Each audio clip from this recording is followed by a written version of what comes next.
Testing. Okay, good. Now it's working. Hey, everybody. Happy Thursday.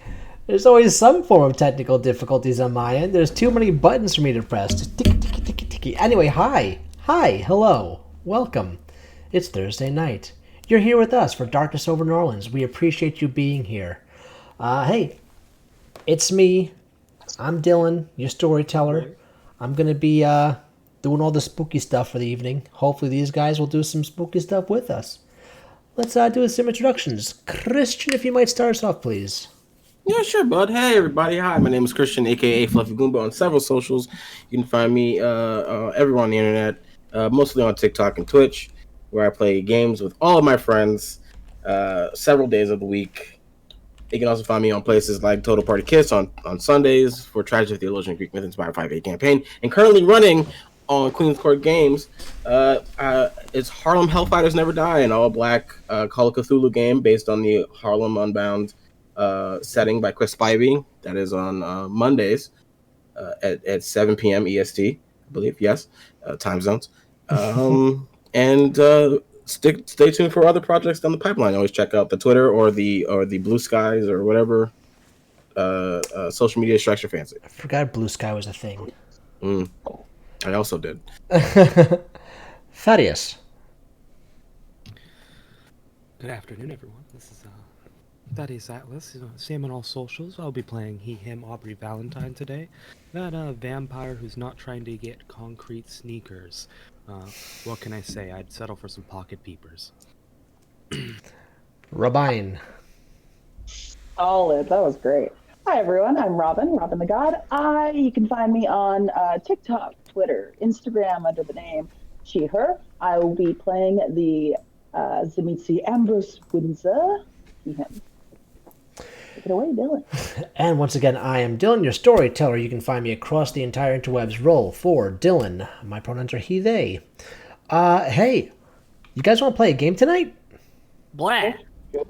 Let's do it. So, without any further ado, let's sink our fangs into this week's episode of Darkness Over New Orleans. Blah.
When last we left off, our coterie was summoned to have a meeting with the Prince Felicity by the Sheriff Angelo, Maximilian's sire.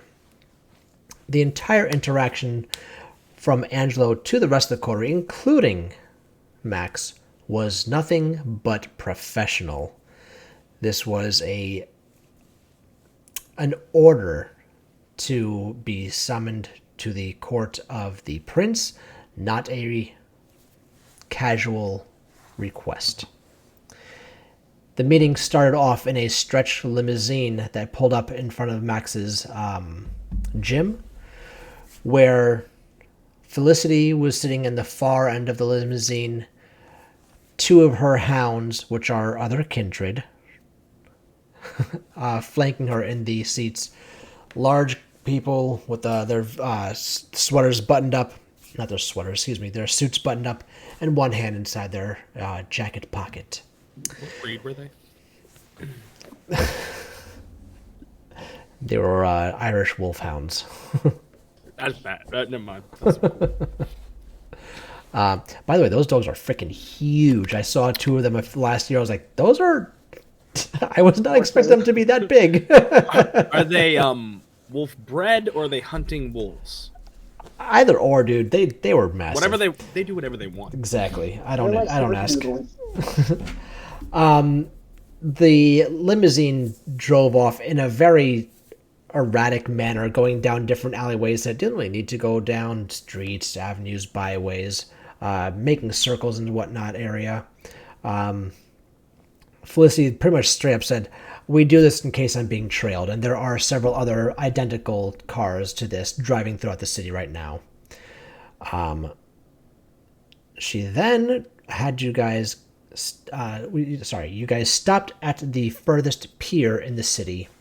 She stopped and asked you all to go on out. Without even asking where to go, you three marched to the end of the pier,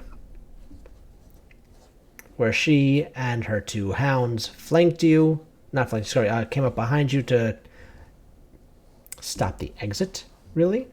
And Angelo stayed in the back by the trunk of the car. At this point, Felicity said it was time to answer some questions, honestly. This was not an interrogation, but a way for her to understand that you were going to give her an honest answer. She said she had poignantly noted that if it was an interrogation, it would have been done so inside of the manor, and it would have been less enjoyable for everyone. Questions that were asked pretty much were summed up were, why did you go out to find the Macaulay by yourself? Who brought you out there? Where are they now? Why did you survive the encounter? And then there were a few points where Felicity made a very good point to Ambrose, saying that the Book of Nod is not welcome in her city, and that he should stop looking for it immediately. Less bad things happen.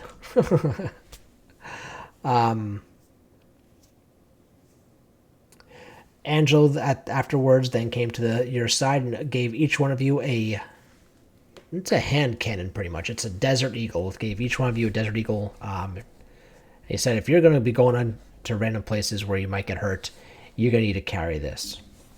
Oh, also, Felicity asked the whereabouts of the creep, which you guys said, oh, we don't know anything about it. And she goes, we know where you were, so let's just be honest here. So she's looking for the creep. She's aware of the Macaulay. She has also told the mayor about the Macaulay to, not allow innocent lives to go harmed in the sewers. She had also let the group know that she was going to be sending her hounds down into the sewers every night for the next few weeks to go investigate and see if there's anything else down there left over from the Macaulay battle. That's where we left off. You guys are still on the pier. So, players, the stage is yours. First, I want to get off the pier. First off, I think getting away from the water. Then our prince is gone. Correct? They're all just gone. Yes, the car had left. Cool. Just get off the pier first. First and foremost, get off the pier. Absolutely. But look at the view. Oh, sorry. One more thing. The prince had said that the mayor is already working on closing up the entranceways and exits to the sewers. Yes. I have one prince, and he's this wonderfully strong man standing right beside us. I am no prince. Do not put that out in the world, or I will kill you. Wow, that's no Prince Charming, but that sounds exactly my type. Go on. Oh God. Okay. You're laughing. But you're laughing, but I think he has a point. Who? Aubrey, You've been about you saying being prince. you've been saying that a lot lately, and it's making me more and more nervous. Or rather, why? If this has taught us anything tonight, I think we need to reflect on if the Camarilla is really good for you. Mm. Us, the city. Mm-hmm. Right. What is and your stance? Remind me, as I haven't heard it before. What is your stance on what we just witnessed tonight and the Camarilla in general? Josiah is using you. You are nothing but a tool to him. Mm. Does he truly love you? Using your childhood friend, hiding him, concealing him against you. And then luring you out here by the water, knowing that you could be killed at any moment.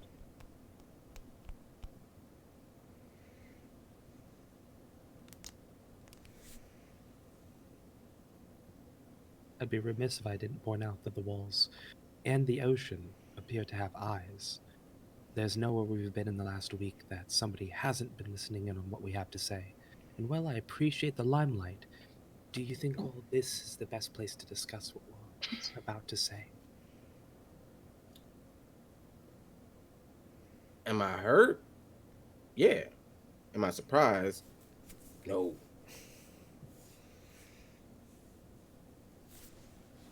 I mean, that's just the nature of the beast we live in, right? The society. Don't be stupid. Take it from somebody whose sire and adopted sire have both betrayed me quite deeply. You And think your- Angelo is above that? Camellia. No, I'm not saying it's above it. I've just never seen it before. So it is surprising. And it left me shocked, for sure. I'm still kind of processing it as we speak. He's a good man to me. But that was a sacrifice to everybody else. It fucking sucks. But as I've said before, Ambrose, I'm still gonna be me. I'm a grown ass man. I'll figure out something. I'm gonna talk to him, for sure. But I'm not gonna turn on him or be catty about it. I might make the snide remark or two. It's a good point. You should talk to him. Give him a text right now. I bet you he'll respond that he can't wait to talk to you. I mean, he did say we did say we need to talk to each other. That was a thing that happened before he left. So I Yeah, do plan on doing that. Always needing to, never getting around to it. I'm with you. Wow, you guys turn on him Quick! quick. Yes. I never trusted Angelo. I never trusted any of your sires. No sire I trust. I think it hurt more because I chose to trust him. Mm. It's almost like we've lost the same thing. Like we both lost a father. We're Mm. going through this together. It does suck that we have to go through this trauma together, but it's the fact that we get to do it together that heals us faster. I will be your shoulder to cry. Just consider staking him. I'm Not killing him. Not killing him. I didn't say kill him. I said just stake him. But that's a step up for you, honestly. That's a step up. I was not expecting you to say stake. I thought you were gonna be like eliminate, or worse, give him to you. Like I got this weird thing where he's gonna wear your father's face, and oh, you've had that nightmare too. I would call it a different kind of dream, but yes, a nightmare. Oh, that's nightmarish to hear as well. Okay. So I didn't have a good role model, and the word daddy brings up a lot of I'm sure. It sucks that he lied to me. It sucks that I'm learning that he lied to me the way that I did. he could have told me at any point, even before I am what I am. So you don't think it was strategic? You being created? I didn't until now. I mean, the reason I was created, a weird way to say that, I don't think Angela would stoop that low. To the level of gentrification, nah. It's like,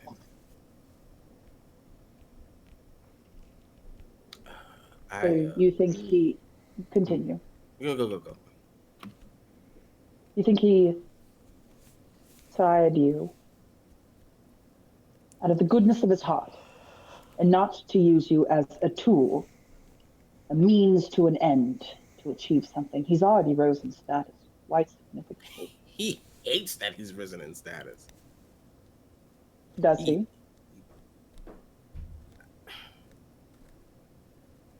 For as long as I've known that man, he's only wanted to be in charge of one thing.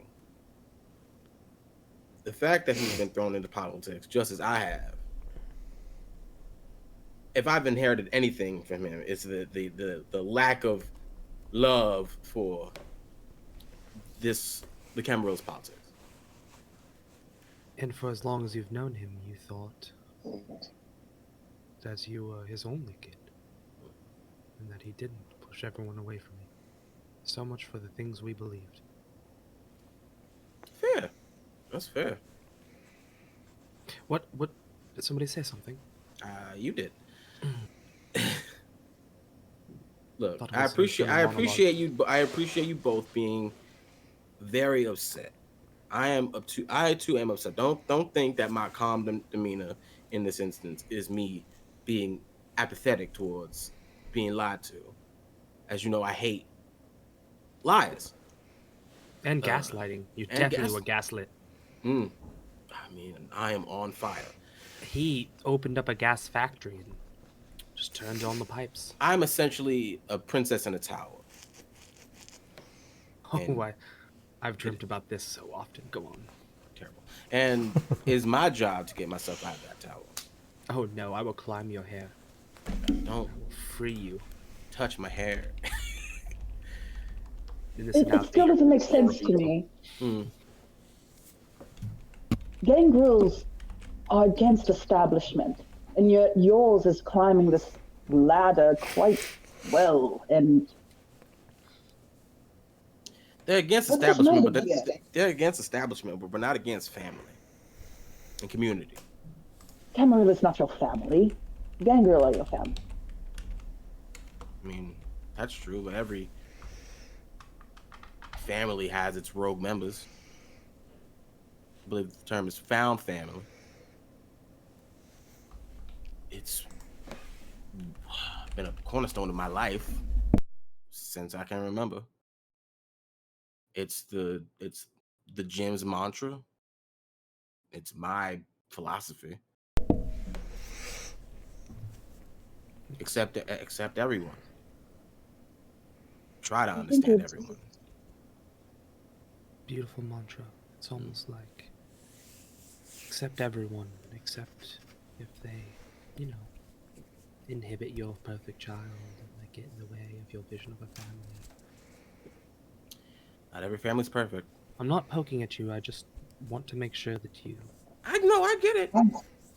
It's not. I'm so tempted to go back to that little hospital, little church. Yes, very tempted. He's our father, and we need to remember that first and foremost, he had your best interests at heart.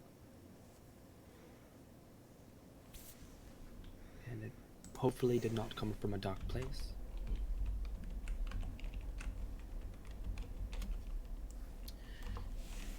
Meanwhile, I need to visit Dua soon. Yeah, you need to handle that.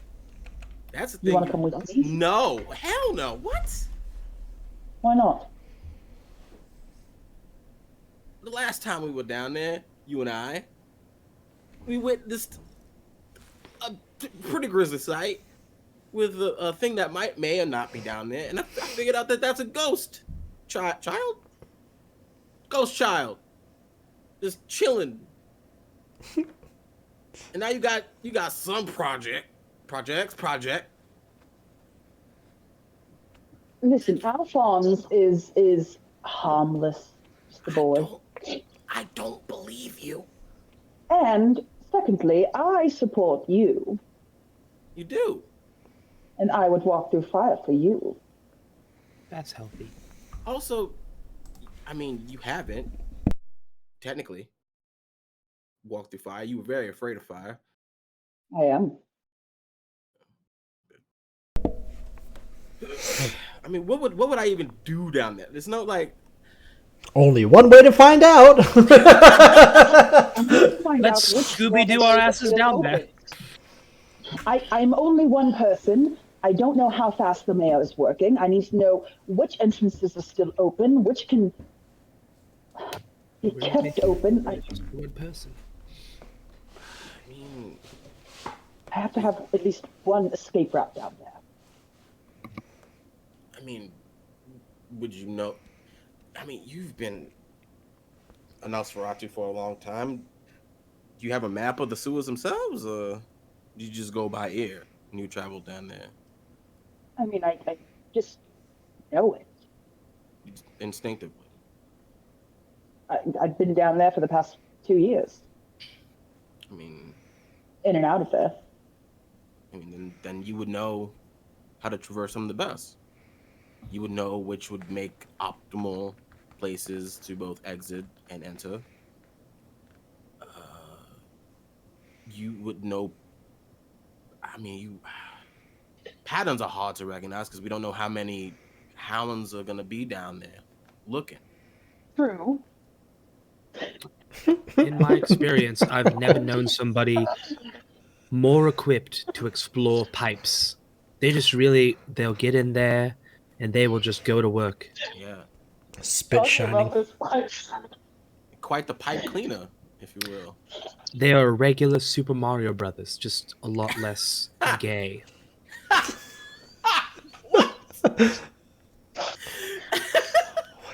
I need to I above game. I need to understand why. Is it the mushroom reference? Is it mushroom makes you bigger? They do all of that. There's a raccoon suit. There's a furry situation going on there. They're handing out flowers and it makes them flaming. It's the whole thing. It's a whole It's gay propaganda. Damn you, Nintendo. Man Forcing alive. it down our throats. Speaking of the pipes, Okay. is there a manhole cover nearby? You want to go down there now? Do I need my wellies? I mean, we can go talk to your sire right now. We are not. This shit did not happen in this one. This is. Listen to me. You just talk to him. We keep his attention. I'll come up from the back because I'm not above it, below it, and I'll just. You know my love answer to that. Telling people to take the high road. There's so much more room for us on the low, stab you in the back road. Just really get in there. Do I need to take multiple modes of transportation to see this? My father? So I can get away from you too. Whoa, get away from us. Wow, you are learning fast from your father. You are, wow. Push people away. Ooh. Already? Damn, already. It's a little sunny out. It's all the shade. I'm covering you. Okay. All right. So as it stands right now, here's what I understand your options are: going to go speak to Angelo, going into the sewers, Right. or just fucking off and having the city deal with you guys for the night. Here's the thing. I want time to put on my wellies because before I get into a filthy pipe, I'd like to be covered in rubber. How about you two go? Because again, I don't think I'll be much help down there. All right. And I will go speak to Angelo. I don't want to be the one to say it, but he is distancing us, and he's done this before. I just took you to see my clan, my people. Can I get That Easy's isn't a phone? date. Can I get Easy's phone number? I kind of want to know how he dealt with Oh, all this God. abandoning and I'm not abandoning you. No, you're right. You tell me how it is. Gaslighting, he gets it from his father. Wow. This just Listen, won't, I this need just won't you- end. We'll forgive you, Mm-hmm. Forgiven. Okay. but you take us out later, both of us, same time. And Same. do Both what? of us at the same time. Oh. All right? And Okay. then, Uh-huh. but firstly, I need you to interrogate that son of a bitch. I need you to make me proud by interrogating the shit out of him. And But what don't would you- what would make you like him the feel topics too of guilty. what would you like the topics of interrogation to be?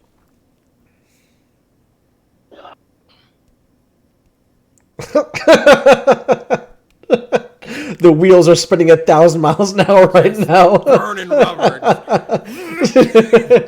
It smells like Pick someone two. lit a fire in here. I smell ozone right now. What's going on? Why he took the position with the prince? Mm-hmm. What the fuck is up with him and his clan and alienating you? Why did he turn you specifically only to keep you away from Easy? Odd name. Why did he come out here? What was his intention? Would he just have let them kill us, throw us in the fucking water?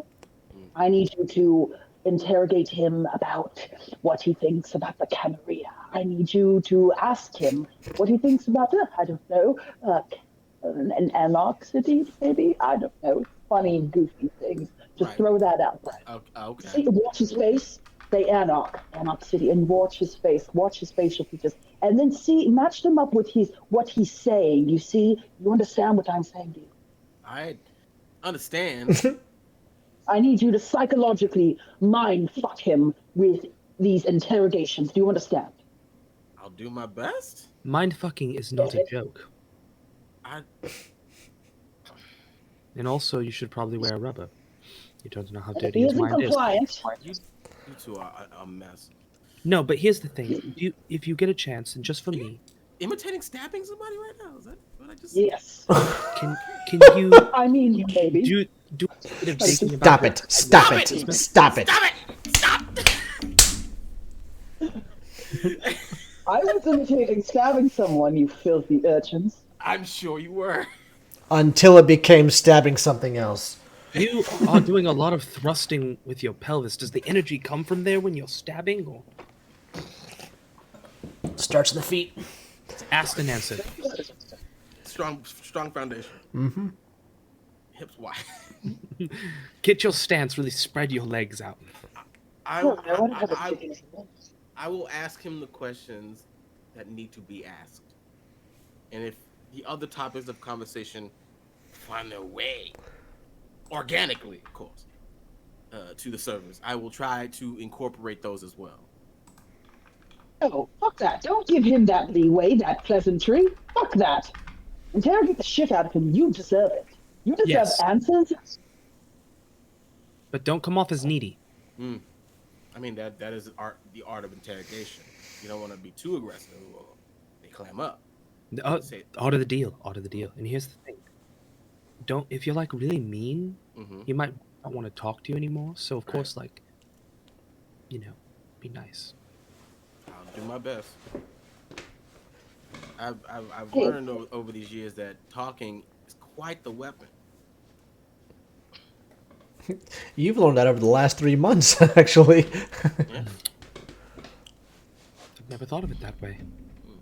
Words as weapons. Yeah, you were quite the expert. Just don't go soft on him, all right? Yes, not at least until round 3. Good lord. He was willing to watch us die.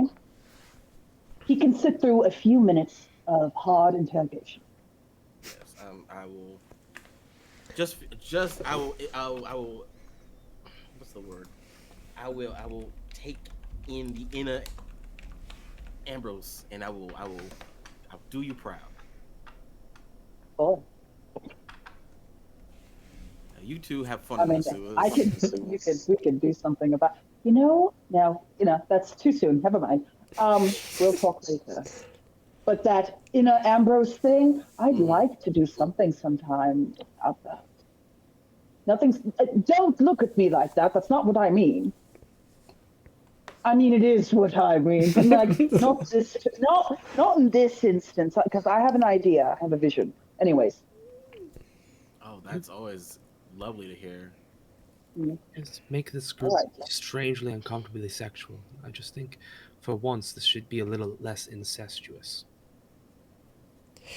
Just a little. So is the sewer a copophilia thing, or what's going on there? Heading down. I'm going. I'm out. You guys have fun. yeah, where the fuck are we walking? We're just at the pier. Just at Doesn't the even give pier. us a ride. Are the, All right, let's how just kinda how walk the in. waters looking? Was it choppy or like calm? It's. Let's be honest. The piers in New Orleans are never calm, but they're never like rough. There is always a slow ebb and flow to them. There's that light bob. There is a high tide, a low tide. We'll say right now it's high tide, so it's rather high up on the pier. All in Check out all, good, not bad. it's still spooky because you know what's in there. Yep. Wait, we know can you one thing remind that's us, in there. We for don't know our what else viewers is in just there. tuning in, Yeah. what's in there? What's in those waters? Oh, What's in what's them in the waters? waters? Well, from what you know so far, there are Macaulay, which are were crocodiles, and there are also the Rokea, which are were sharks. That's all that you're aware of that are in the waters as of right now. As of right now, love that. It's a shame. I was just about to take a swim, almost against my will. Go ahead. No. No, I'm going to the sewer, a much safer place, apparently. Much safer place. We still have to find a waterway or something, some way out. So we will have to deal with that. It'll be a shame if we have to look all night and we don't discover it. What a bummer. Just come in my tunnels already. All right, let's go. Okay. Wow. So, Let me get my overalls and my hat. so we're splitting the party. Christian, Never split the party. how are you going to go about meeting up with Angelo tonight?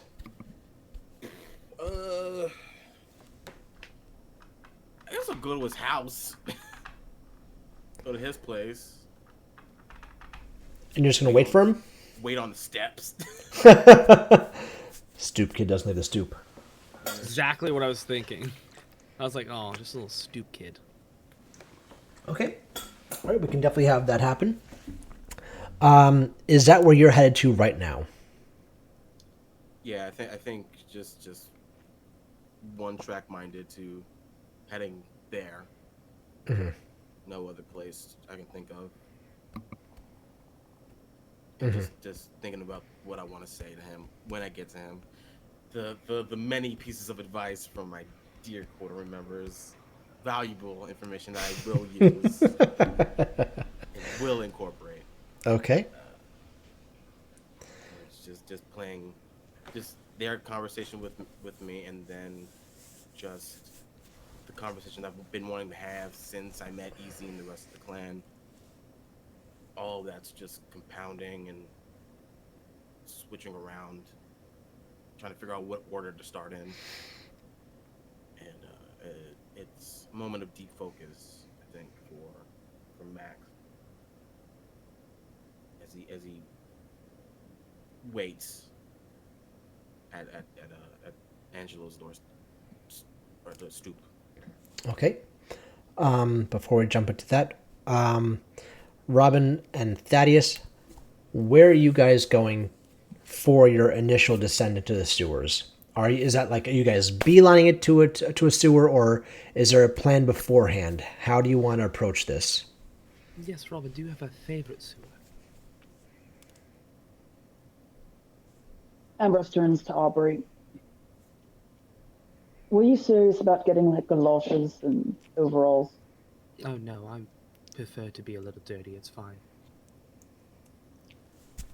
All right. There's rules though. You cannot harm what is mine down there. What's the safe word? Oh, there's no safe word. You just don't harm them. Even better. Whereas you'll Well, we won't say what else. We won't. We just say we're not going to do that. I'm so glad I love these horny fucks. Jesus. But he'll go to. I mean, he was when he had the window roll down. He was whistling. I mentioned he had been whistling. So he's just going to go towards the nearest sewer opening, manhole, and lift it up. Those Okay. are incredibly hard to lift. I didn't know you've been doing so much working out with the new face, new regime. He's going to kick him. Ambrose In the hole. Ambrose does a lot of squats. Ooh, looking third from behind. Here's the thing, Dylan, though. I need you to be on my side with this. I Oh, can't. don't worry, man. I got you. I think you really are being too hard on him. Who? Me? You don't know what it's like to have a family member who would do so much for you. It's a compliment, really. You would keep him safe. You should be I've so had people who have. I've had people who. who have done what?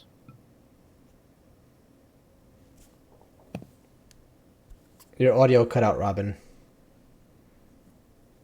I'm sorry. No, Can you repeat that? I don't know. Somebody was trying to call me. I've had people who have done. What was that? You said But you've had. love me? No, you said you've had people that would what? Kill for you. Yes, lots of people. Oh, Had lots of people who love me. lots of people. That's why the sewer is so full of all of your friends. Well, I guess you have created a few of them down here. Alfred, be careful how you speak to me, or I'll take your tongue out. We'll say that this is happening as you guys have descended into the sewer. You are now in the dark. You are in the stench of it. You are in the ooey gooey sewers. But we're going to hold off on your scene, and we're going to jump over to Christian. I love how it just went from horny to threatening and like that. Isn't that the same thing, though, in some True, instances? I mean, for those two, I yeah. want to find their pet so bad and just love it.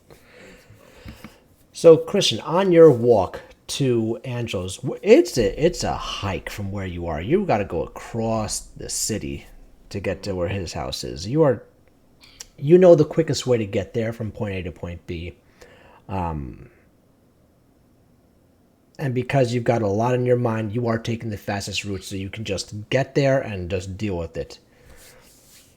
Please roll for me a wits and awareness, please. I need 3 of those rolls. 3? Yes, please. What are we doing here, man? What's happening? Am I all right? Am I gonna live? Am I gonna be okay? Up that big bad. So first one is 3 crits. Beautiful. 6. So that's 6 successes on the first one. That's 3 successes on the second one. And that's 4 successes on the last one. Okay. 6, 3, 4. The whole time you're walking down across the city, your mind keeps on flashing back to your coterie members that you have split up from. And you know what horrors are in the sewers. You are now thinking about what could possibly happen to your coterie members. Even though Ambrose has said he's got something down there, you still fear for what could possibly happen. And in this thinking of them, while you're trying to also battle the thoughts of what you need to speak with Angela about, 3 distinct times as you're walking through crowds of people and whatnot. One time you think you see Ambrose just milling about in the crowd. I see. To be clear, I see Ambrose Windsor. You see Ambrose Windsor walking through the crowd. And then as soon as you see him, and you start walking that direction, they're not there anymore. You continue on your way. What are they wearing? Ambrose attire, leather. Attire? Yep. Oh, okay. Love that. Love it. It's great. Fantastic. Okay. Gonna have to Another 15, 20 minutes go by. You're in a different section of the city, different crowds of people. This time, someone bumps into you. They turn. Sorry about that. Looks like Thorn. Does and it they- feel? Do these feel intentional? What do you mean? Do they feel intentional? Do these instances of me seeing them feel like they want me to see them, or is it just like they're taunting me to see them, or is it like I'm seeing them by chance? Can you please roll for me?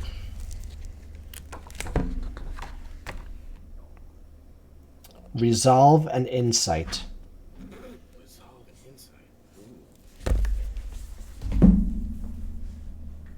That's pretty good. It's not bad. Can I just say, I want to split the party. I'm getting so upset. It's fine. We'll be fine.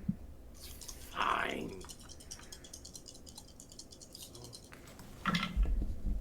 Ooh, baby. We'd love to see it. That's 7 successes. Okay, great. So, with 7 successes, you know that you don't know, but you can discern that these are just happenstances. Gotcha. They're not even looking at you or looking for you. They're just casually there. Love it. Fantastic. So I've seen Ambrose and I've seen Thorn. You've seen Ambrose and seen Thorn. Yep. From the 2 out of the 3, I've seen Ambrose and I've seen Thorn. Yep. And they seem like just run of the mill poppins, not like taunting. Mm-hmm. Put that on the checklist of shit I need to talk about, think about. Fuck me. Now, as you're still going onward, with your third roll for wits and awareness, you are in a part of the city that is close to Angelo's. And down the way, you see a couple about to turn a corner out of sight. But you catch a glimpse of them enough to see that it is also Ambrose alongside Thorn walking down a street. We're just walking. We're just doing it. Mm-hmm. And but they quickly turn a corner. Yep. They were down the way and they went, okay. They went off another direction. Do they look like they're engaging in conversation? They are engaging in conversation. What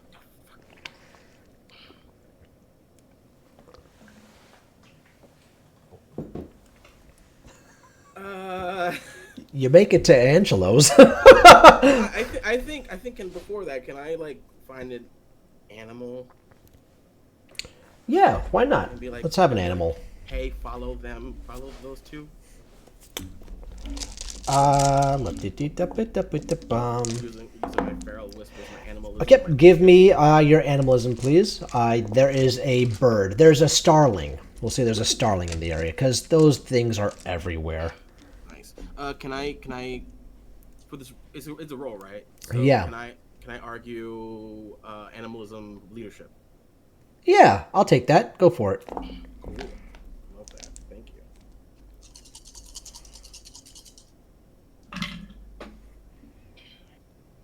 That's 7 successes. All right. One is a crit. So 8. Beautiful. Okay, so you speak to the closest starling, and you're telling it exactly what? I'm telling it to follow those 2. Once you lose sight, come to this address. Report to me. Tell your friends. Follow people, follow people, follow people.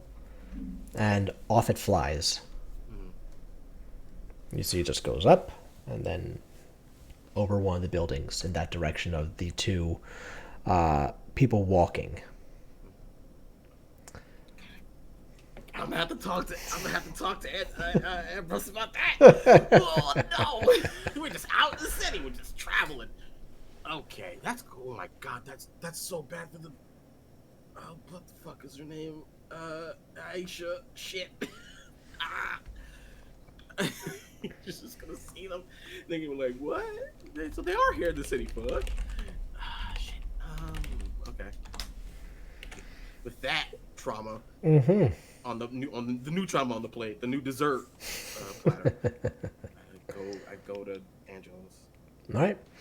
And you are now sitting at Angelo's. You are on the stoop, and you see Sugar in the window, just like pawing at the windows. It sees you. He's trying to get out, and you hear him going, "Hey, hey, hey! Wet food, wet food!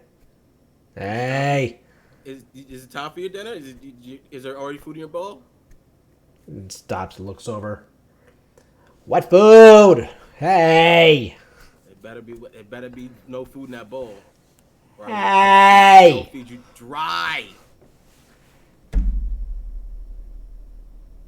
You see it slick. As it squeaks to the paw pads down the window.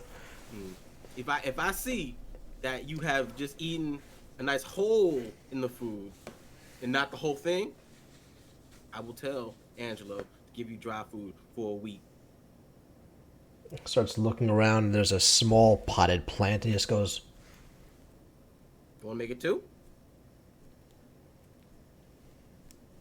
Angelo's gonna be mad and pissed. Yeah, there he goes. and he just dips off the counter. You hear him go, "Wet food!" in the distance as he's jumping away. Just sit on the stairs. Hey, levity, lovely little breath of something before we get into the nitty gritty of it all. All right. We're going to take a quick pause on yours, and we're going to jump over to our sewer-bound friends. Oh, yeah. Robin, you want to unmute yourself, please? Sorry, I was laughing so hard. I know you were. I live for Sugar. I actually only come to the assessment for Sugar. Okay. All right. You guys have made it down into the sewers. Robin, you are... Since you guys are at the pier, you know that the once was sanctum of the Nosferatu is about a good 35 minute walk from where you are. What are you doing specifically as soon as you get down in there? I'm assuming you went down first. Oh, didn't I kick Aubrey in? Yeah, I kicked him in.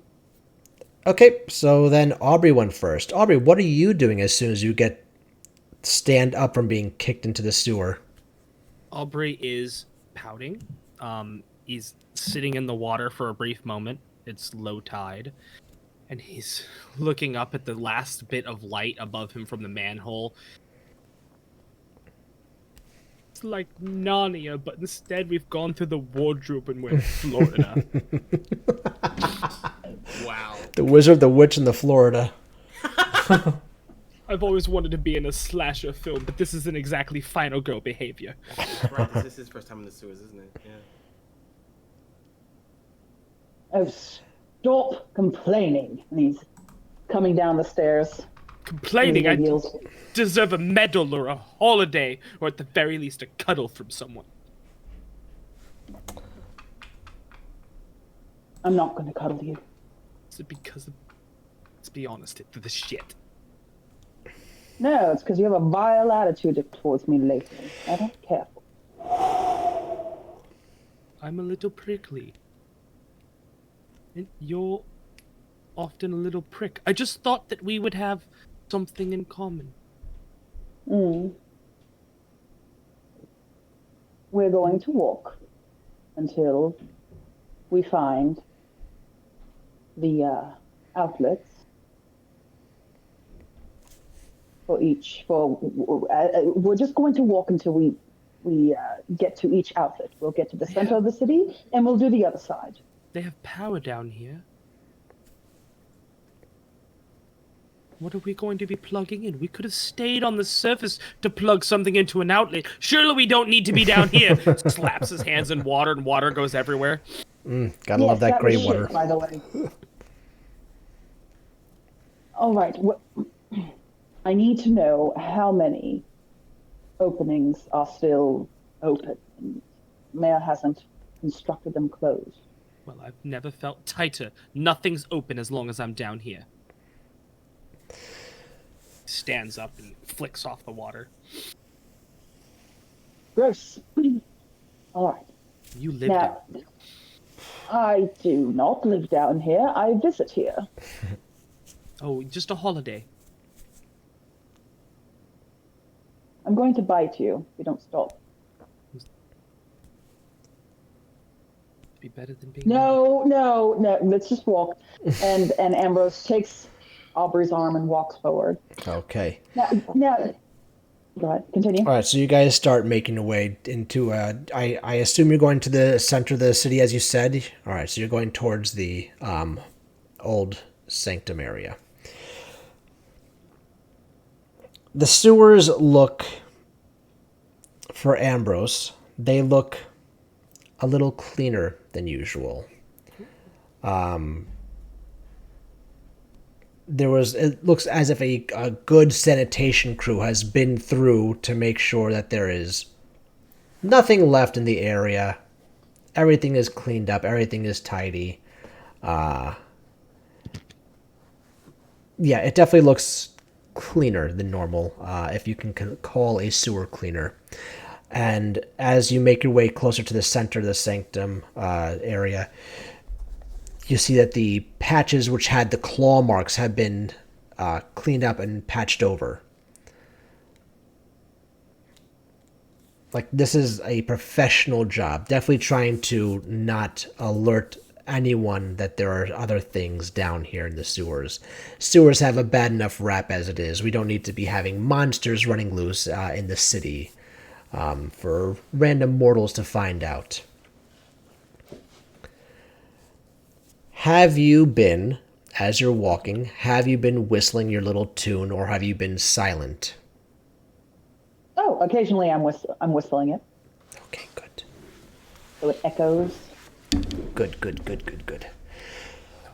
I'm trying to get to this end. Just as we walk along the river, just point out some of your favorite monuments. Over here, is this a special puddle of water, or is this just like all of the other dirty puddles of water? One's been down here, Aubrey. Blatantly just ignoring what he just said. Well, the mystery. I wonder who would come to such a disgusting place. I wonder when they did.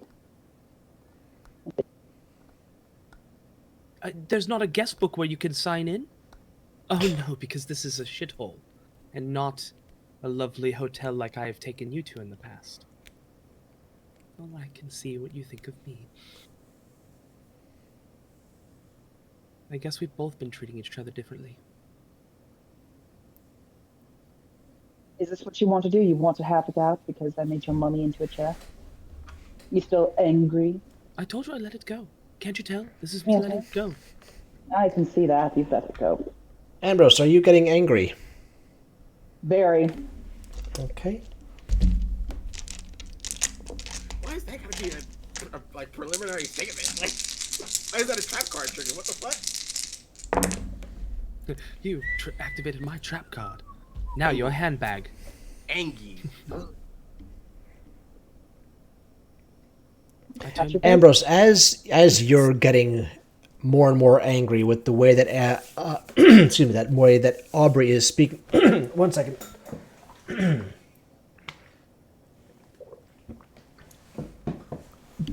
As you're getting more and more angry with the way that Aubrey is talking to you and talking at you, really, not even having a conversation, just spitting stuff at you, your emotions are being replicated elsewhere. Not too far away.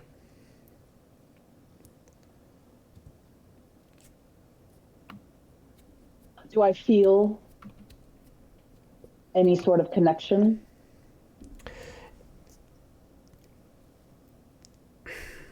Or is it just sort of an amplified feeling? It's definitely an amplified feeling. There is no connection between you to it.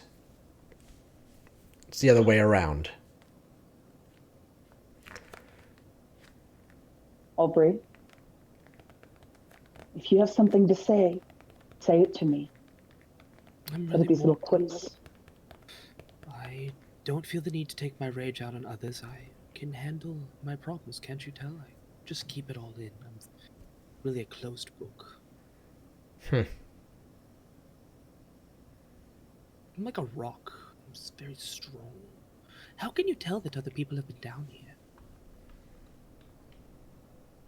And the claw marks that was on the wall. They're cemented over, they're covered up. They're plastered over, whatever. Is that not normal sewer behavior? Do I see any rats? Or any life down there? You'll see a cockroach here and there, but there are no mammals. No animals. It's empty. Clean. This is clean. Practically new, yes. It's very clean. You cleaned your Come pipes on. for me. I did not do that. That's the point. I was not down here to do this, which means whoever was down here may be still down here. In one fashion or another. This wasn't your doing. No. Who would... I mean, there's no body parts anymore, but we are towards the middle of the sanctum, so we don't know. And that thing that you made, it's not like a maid. It didn't sort of tidy up the place.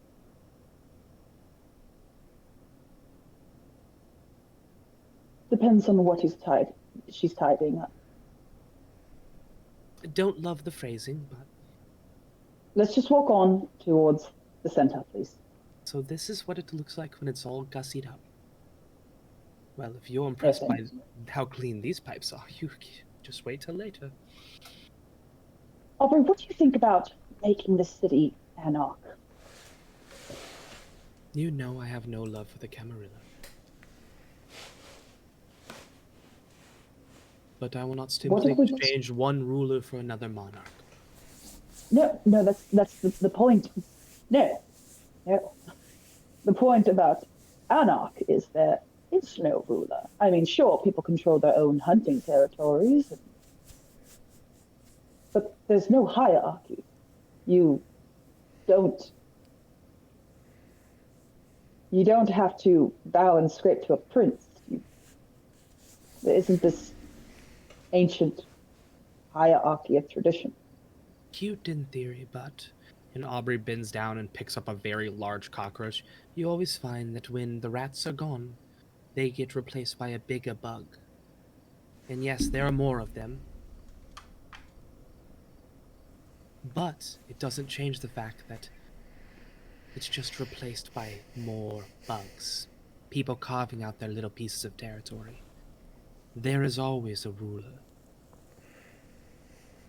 This conversation is interrupted by the sound of footsteps coming down one of the other pipes down the way, coming in the direction of the sanctum. I will protect you when I get behind you. Aubrey. Don't come a step closer.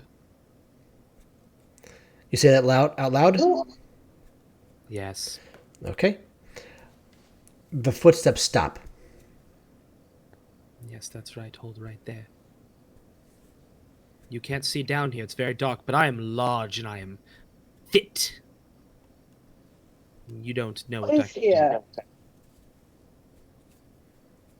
What'd you say? Who is here? Oh, you're asking. Okay. You hear two voices discussing very softly, and then you hear one go, "Well, that's what we want to know. Who are you?" I asked you first. We're not playing childish games. Who is it down here? All right, that's it. Move, Aubrey. And he walks straight on. Okay. I want to be mean. I never want to be mean. Okay. You walk straight on, and then as you're walking across, and you enter the curved entranceway to the next pipe, you see halfway down the way there are two men standing with guns pointed straight ahead, in your direction since you walked right in front. And they go, "All right, who the hell are you?" Are they human? Can I see if they're human? You, Or sense from what they you are? can tell, do you have a sense the beast or anything like that? I don't think you do. No. Yeah. So you cannot tell that from what you can tell. They're right now. They are just mortals. They're humans. What are they wearing? They are wearing like security guard, but like not like mall cop, but like actually decked out security. They have a gun in their hands. They have a badge in their hip. They have a tactical vest on. What a shitty job. Who sent you down here? Why are you here? No. We don't have to answer any questions that you, who seem to be already down in these places that are supposed to be vacant of all peoples. So you're going to now answer us, as we said again, what are you doing down here? We were told to come No. down here and work. We're doing our job. Oh, you were told to come down here and work by the mayor? We're not answering your questions. You need to answer things if you want to get more answers from us.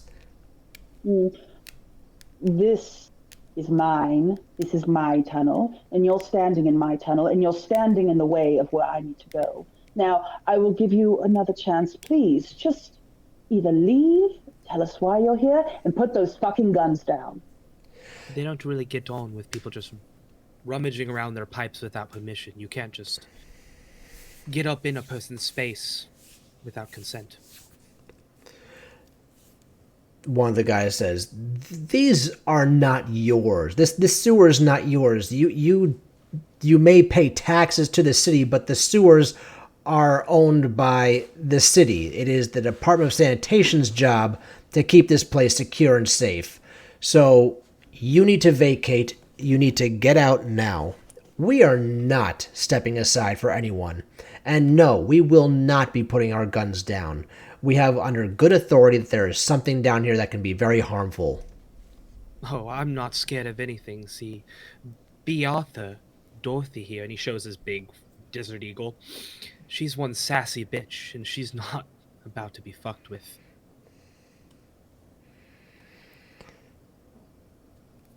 I would suggest, before I get any more angry than I already am, that you two gentlemen leave.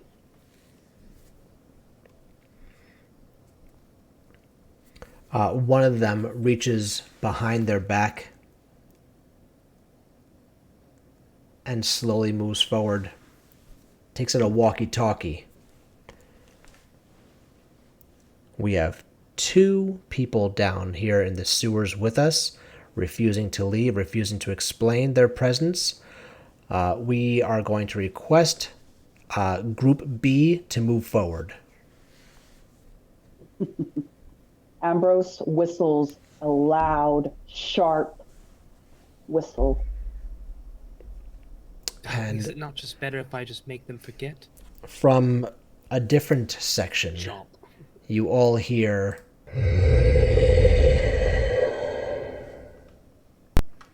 That's a hungry baby. then the sound of heavy, thick body sloshing through the muck and grime. Robin, are you whistling for it to come past you or around? How are you telling it to do, or what are you telling it to do rather? From behind them.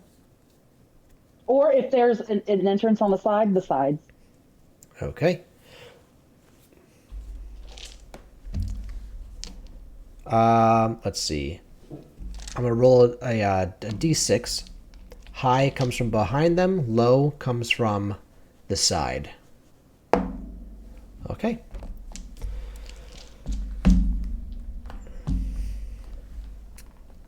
As you're whistling, the guy on the walkie then just keeps the gun raised up at you and goes, "This is no time for a musical. We need you to," and then Thaddeus, you can see what's happening, right? You moved up with Ambrose at this point. Okay. You see this creature that takes up the entirety of the space just slams into them and up against the wall as it starts to open its gigantic maw and starts to devour them whole. Just starts biting and chomping at them. The creature that you're staring at is an amalgamation of multiple people. It has some snake's skin in there as well, and rat fur, and you see like little rat tails and stuff. This thing is pieced together of multiple bodies. And it's in the shape of like just a large worm. Think of like the blood worms if you see on the beach that have like they regurgitate their stomach that has two barbs to pull things in, and it's got like that nasty fibers on it. This is what you're looking at, but it is mutated. It is grotesque, and it is chomping at these two humans who are screaming for nothing but pure agonizing terror and pain. And the whole time that this thing is chomping down, it's still making the same sound. Aubrey is reached out and grabbed Ambrose's arm and is squeezing tightly. I believe a New York hot dog has been flushed down the drain, and it's spawned sentience. There's always a bit of mystery meat in them, but we had no way of knowing. Did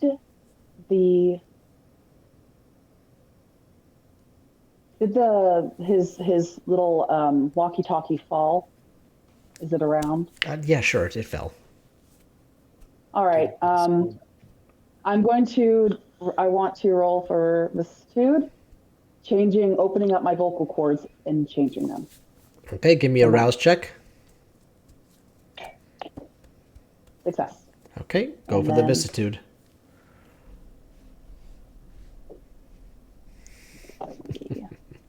Three successes. Yeah. Okay. Ambrose takes his fingers. And One second. Hold on. Okay, go ahead. Great. Before you ever do anything, I've got to put up a content warning. Before you speak. Those three letters could be the most important thing ever. Robin is opening her mouth. Okay. Ambrose takes his fingers and traces them down his throat. He pushes them in, and he opens his throat up. He opens up the muscle. He pulls it aside until he can get to his vocal cords. And to there, he begins to move them and mold them and just pull the fibers at them. And then he closes it back up and picks up the walkie-talkie. Cancel that last request. That was just a pair of I don't know what the hell was down here. I think there's still some rats down here. Huge ass rats. Copy that, Team A. What was that loud noise we heard? Is everything all right? I thought we heard some screaming. I think that was a car up the top. I don't know. I heard a crash up there. Some people screaming. There might have been a car crash. I'd check that out. Over. I will tell Group C to check upside because they're on top side. But if you're saying everything was okay by you, we're going to keep on surveying this side of the sewers. Oh, great. What side of the sewers are you on at the moment? We're just finishing up over here. Northeast side. Not great. Northeast side. All right. Well, I'll meet you down there. Over. Copy that. Then you hear another, "This is Seaside coming in. We haven't seen any car accidents. We don't know what you're talking about, but we'll keep our eyes open. Nothing strange going on up here." All right. Thanks for clarifying that. All right. Over.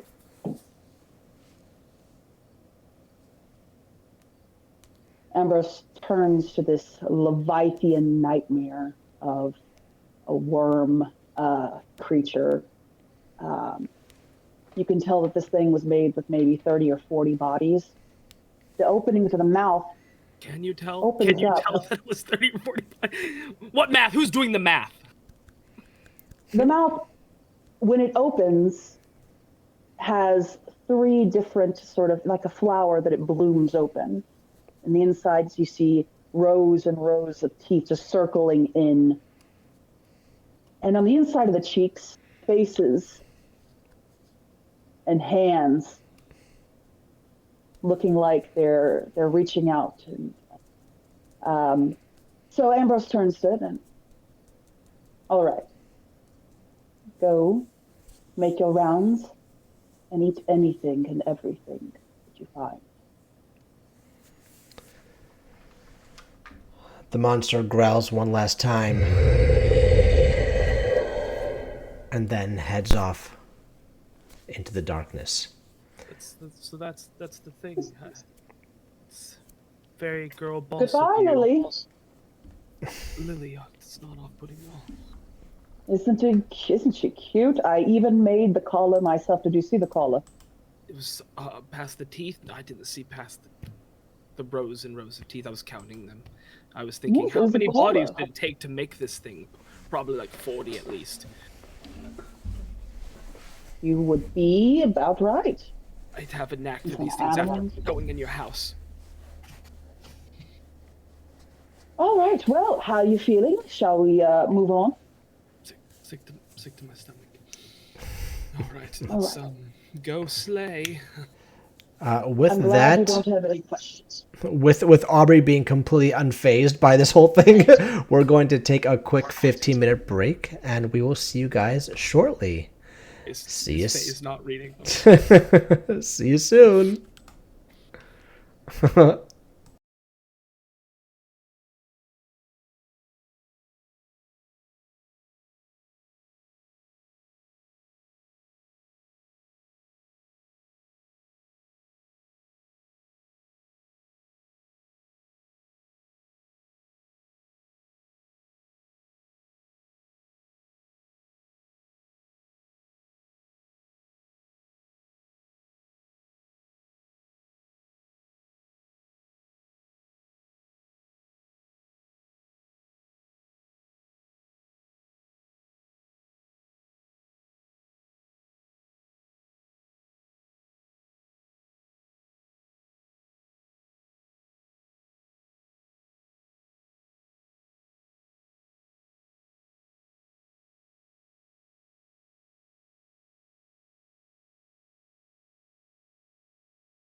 Name slip back. There it is in the captions as. No, it's not. I'm the worst. Welcome back, everybody. If you're just joining us, welcome. We're having some Lovecraftian horrors in the sewers. If you're here from the beginning, thanks for staying with us. It's an honor to have you here. I'm sorry for what you've witnessed. Carrying on. Carrying on. We're starting over on Christian. Christian, you've been sitting out on the stoop for about a good 3 hours now.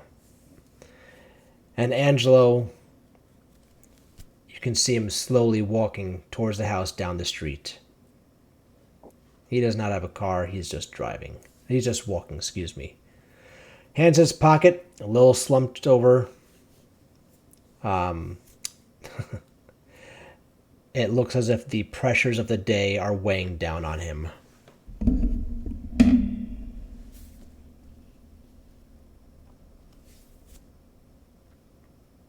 I was looking at Robin. Robin's like, this bitch.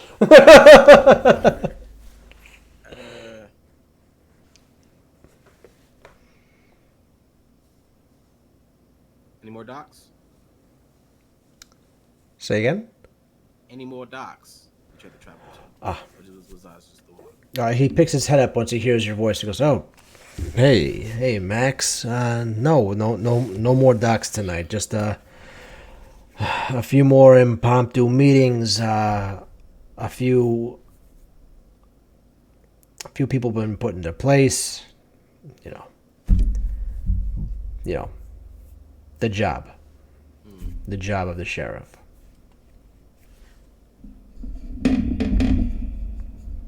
Where's the rest of your coterie? They went off somewhere. I don't know. Okay. Split up. Yeah, that tends to happen after a meeting with the prince like that. Hey, let's go inside and sit down. Yeah, I think that sounds good. He walks past. He gives his hand out to help you stand up. Take it. Right. He lifts you up and he pats in the back. And he unlocks the door and walks in. I'll follow in. Sit at the dinner table, I guess. As soon as you guys walk in, you see Angela walking. You hear Sugar running down the steps going, "What food, what food, what food, what food?" And runs into the kitchen. You see Angela go, "Okay, what food it is?" Hospitality dictates. Do you want anything? Can I get you some vitae? I mean, I think I'm vampired out for tonight. I think that little limo ride took a lot out of me. Yeah, that was a not fun start to the evening. You hear him getting the canned food out and just splop as it flops into the cat's dish. Then he heads into the living room where his armchair is and he just plops down with a loud, exaggerated sigh. "You gonna join me or you gonna sit at the dinner table?" You want to tell me what was in the trunk? "Don't you have it on you?" I do. Wasn't expecting to get a gun. Yeah. Felicity travels with an arsenal in her trunk.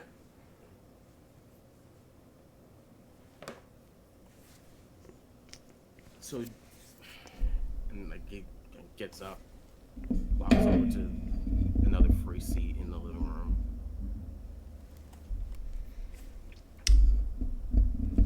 So, do you want to tell me what you expected when I got to the meeting with the gangrel, or was that supposed to be a surprise? I didn't know what to expect, to be completely honest with you, Max. There have been so many changes in my life that I haven't been able to see past my own nose. Things happen far quicker than I have expected them to. There are more things at play than I'm used to. I am now part of the inner workings of how things move and thrive in the city, and I am not privy to it. I am not happy about it. I do not enjoy having to be someone that turns the cogs. I was unaware that you were having a meeting with the Gangrel. Who set this up?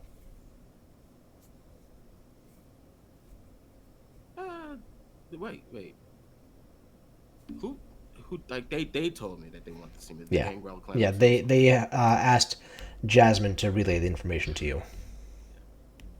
They did. They wanted to meet with their newly appointed leader, a leader they had never seen before. Well, not seen as in I'd never seen them face to face, but they'd seen me. Mm. They've seen me for quite some time, Yep. even before you embraced me, saved my life.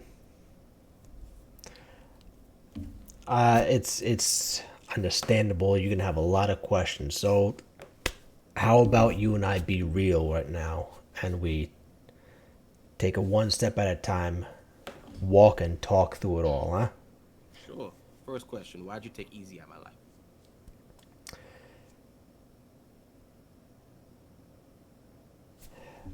Max, what I'm about to tell you, and I'm sure this is gonna happen for almost every single question. You're not gonna like what I'm gonna say. I'm gonna give it to you straight. I'm gonna give you an honest answer. I'm gonna give you what I believed was the right decision at the time. So with that, I'm not gonna pussyfoot around the situation. We're going in head first. I saw EZ as a distraction for you, as a roadblock to impugn your greatness. I saw a better version of you without him holding you back.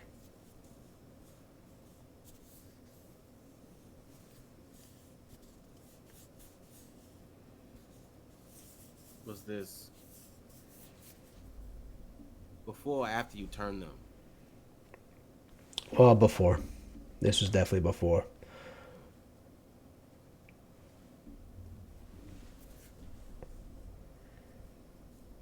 You took away the reason I fought in the first place. You took away my family. Replaced them. Angelo, that's just fact.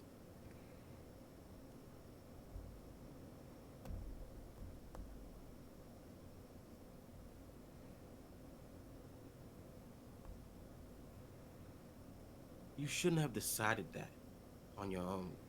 I don't care how old you are. He was there before you. And I don't know what kind of life I would have led, what future I would have led. I would have still been me. Same old Max.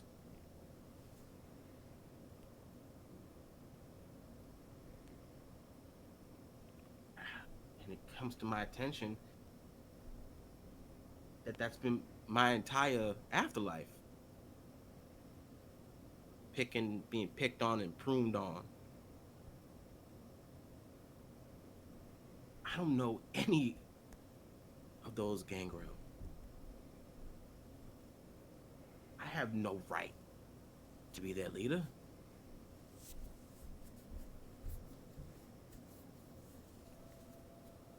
You kept them from me, and vice versa. And I want to know why.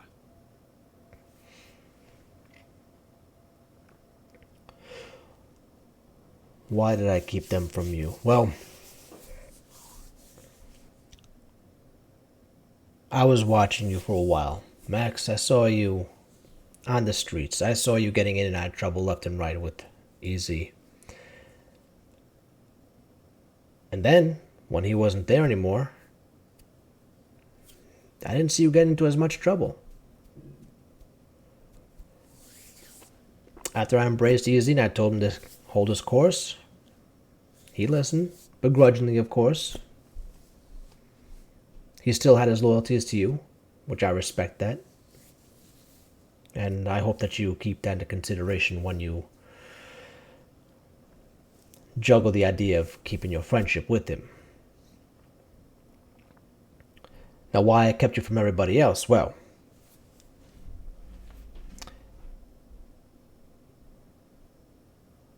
if I'm being completely honest with you, Please. when I saw you on your own, learning how to fight and whatnot, not even at my gym before this, you had potential. You had potential, Max.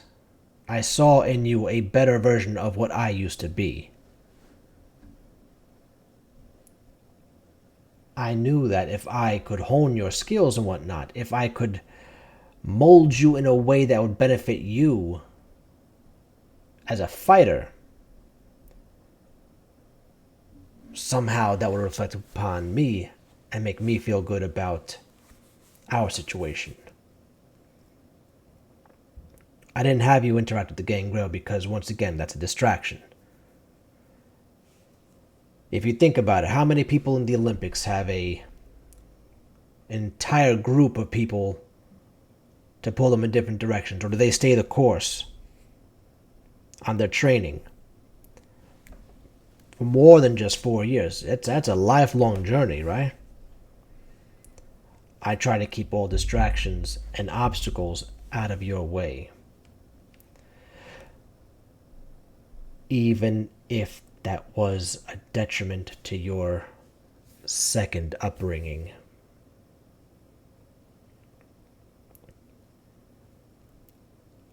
I needed you to be a better Angelo than I was, than I am.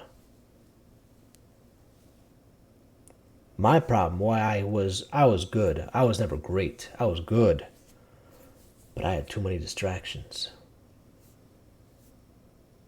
I took the fame and it went to my head. I let that party ride all night long, every single night. I'd do my training and then I started getting sloppy because I would be out there with my distractions. I started losing fights because I was out there with my obstacles. I know what fame and the amount of money that comes in from these matches can do to a person, especially a young man like you. Because I lived that life. I was trying to protect you from walking in my footsteps. I understand that it was not the appropriate avenue of going about things.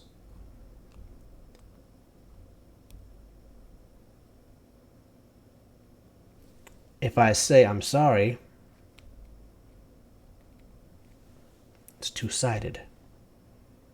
I'm sorry that you missed out on a proper upbringing, but at the same time, I'm not sorry for having trained you the way you got trained, because now look at you. Look what you've gained. Look what you've become. Look how far you went. If it weren't for that goddamn injury, shit happens. I know. Shit happens. But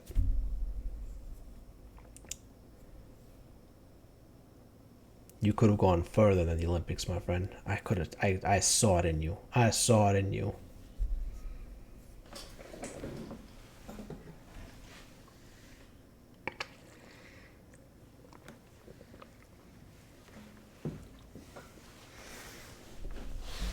Never fought for any of that shit, any of the fame of it all, any of the fortune and parties and living it up and living the life. That was never my goal. Ever. I did it for my family. My family who suddenly disappeared one day. And I had to endure a torturous life of watching me be coddled and grown by you. I'm supposed to have this pride in being your son.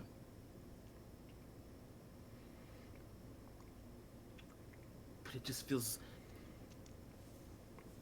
so false.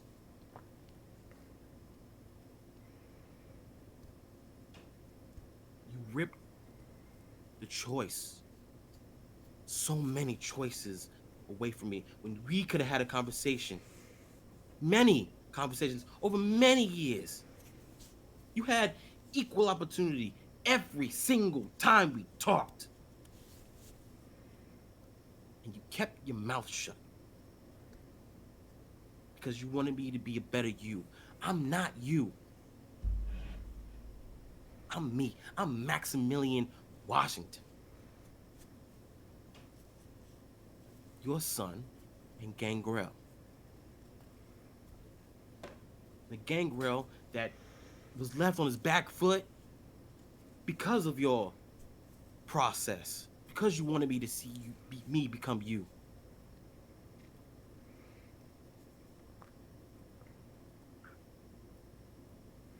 I stood there and saw all the faces of those who I'm supposed to lead. And they don't trust me.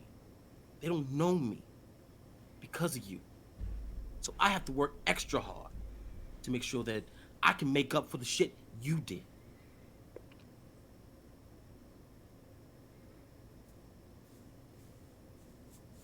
Thank you for seeing potential in me. But fuck you for taking the potential away from somebody else.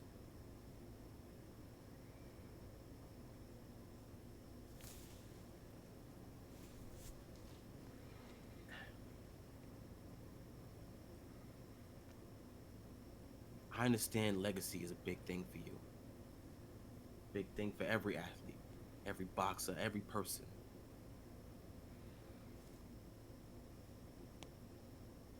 Now I'm paying the price for it.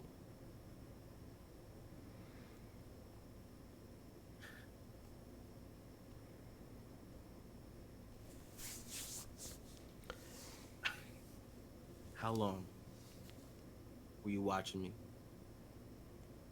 before that alley incident? Before I met you? Did you set that up? No, I did not set that up. I do not set up fights like that. That was an unfortunate event that led to our inevitable meeting. I was watching you for about a good 3 years prior to that. I wasn't just watching you, I wasn't just watching Easy. I had my eyes on about 20 different individuals.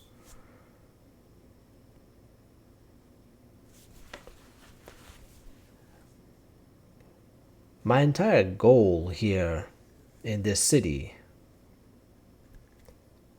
is to just be myself, you know? I never wanted to be Primogen. That happened. I never wanted to be in a seat of power. Now I'm sheriff. I never wanted to do big things. But I was sent to Baton Rouge to assassinate another prince. I wanted to stay in my lane. I wanted to enjoy the shadow of mortality by being at the gym. I wanted to enjoy freedom like a pack is supposed to.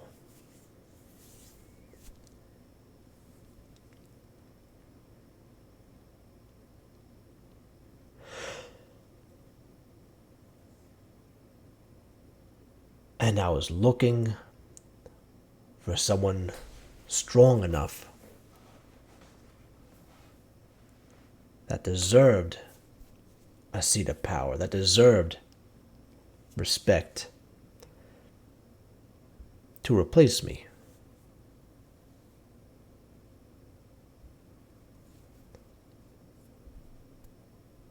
Out of those 20, you were the top out of them all. You always were from day one. For 3 years, I observed all of you. And every day, you knocked them out of the park with the way you handled yourself, the way you stood, the way you commanded the presence of everyone around you. Natural born leader. Even if people put you down and they didn't see it, I saw it.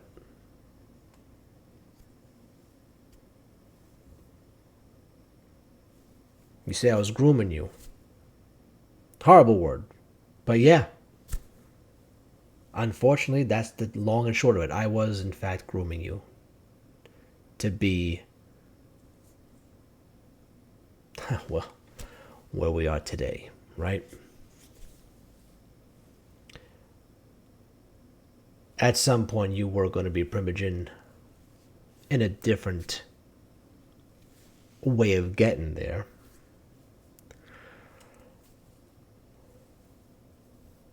But that choice was obliterated once I was given the seat of the seat of the sheriff.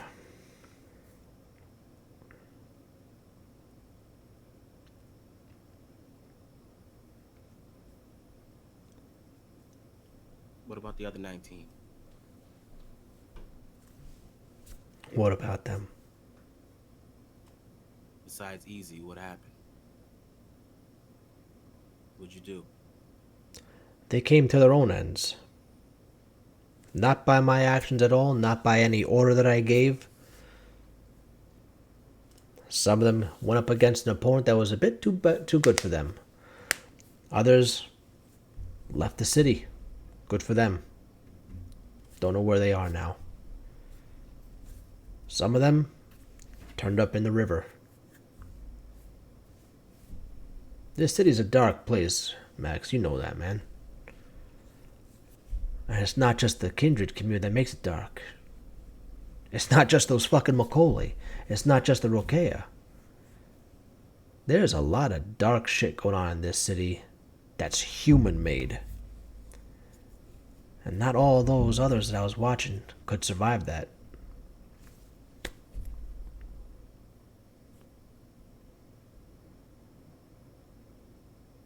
We're supposed to be beacons.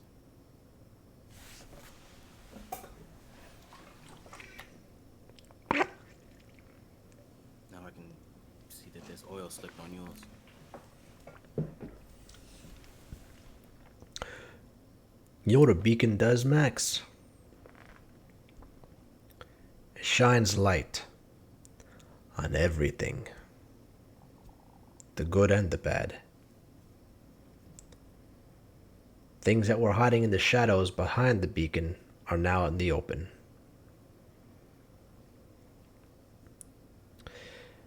It's not all good being a beacon. Think about a lighthouse. Think about a lighthouse, shall we? What's the main point of a lighthouse? To lead people home. To keep them away from the rocky shores that would crush the ship. Now, lighthouse operates 24/7. Some nights, it is so thick of fog and so stormy that the ships cannot see that light, and they are still thrown about those rocks. The lighthouse is still a beacon, no matter what happens outside of its job of being a lighthouse. Some things are out of its own control.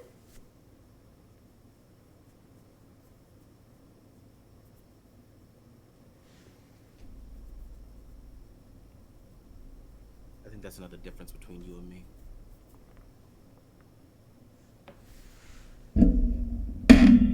Beacon warns. your beacon warns.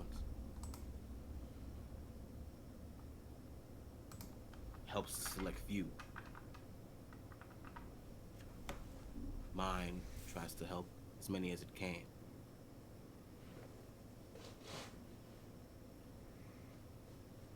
You say 20, and then can only account for one. That's 20 lives you could have changed. 20 people's fates you could have had a hand in changing, not just watching. If we're supposed to be a community, you can't just leave some by the wayside because you think it ruins the potential of others. You help everyone you can. I learned that from you. I took over the gym for that reason. Because everyone deserves a fighting chance.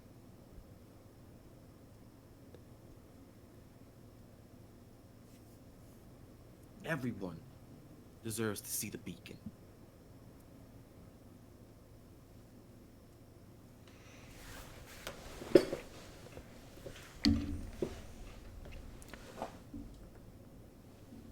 Everyone deserves to see the beacon. Yeah. I will give you that, Max. I completely agree with you with that. Here's another sad, unfortunate truth that I've learned in my time here in the city. Everyone deserves to see the beacon. Not everyone deserves to bathe in its light.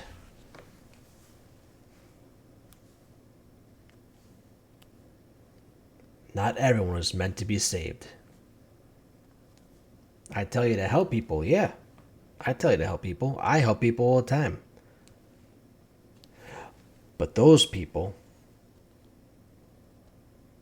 the others that I was watching, at that time, they did not deserve to be a part of the Gangrel, under my watch, under my tutorship. They were already on a path that led down a road worse than being a kindred.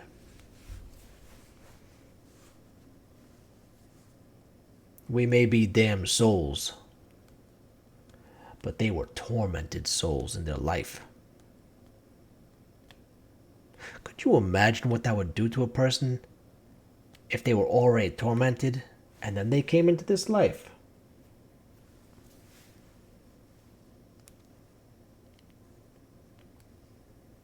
You still help them. You have the power to do so. Why stop? Why give up on them? One reason. Only one. And you know this answer, Max. I'm disappointed in you. The one answer. The one reason. The masquerade.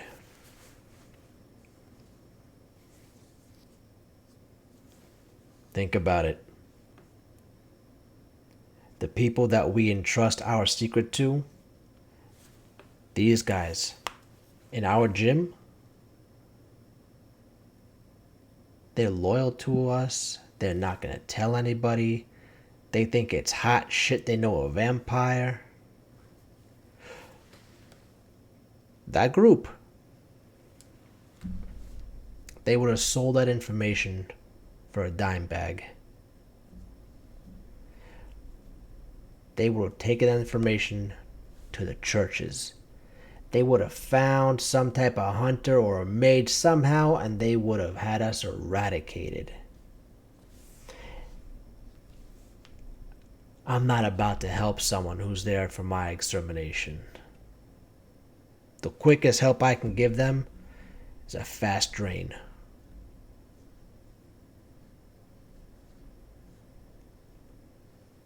Then what made Easy different? He was a good kid. Besides from getting into fights and shit and in trouble, he in his heart of hearts, he was a good kid. And better still, He kept himself close to your company. That's a judge of character right there.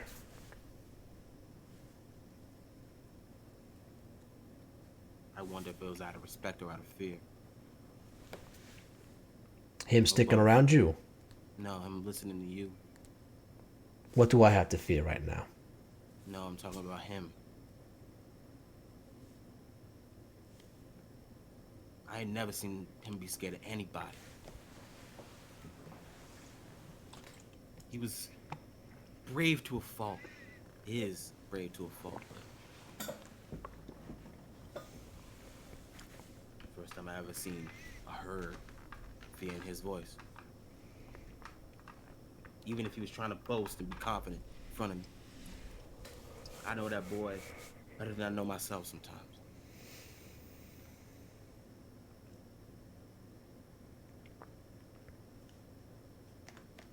So, I ask,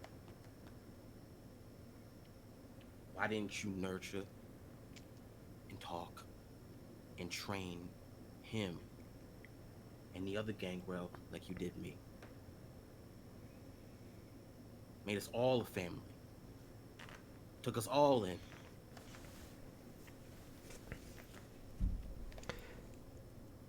I took you all in, and you all are a family in different regards. We have the pack. Our Gangrel pack, that's a family right there.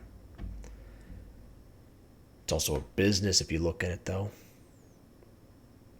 All of us clans here. Bentru,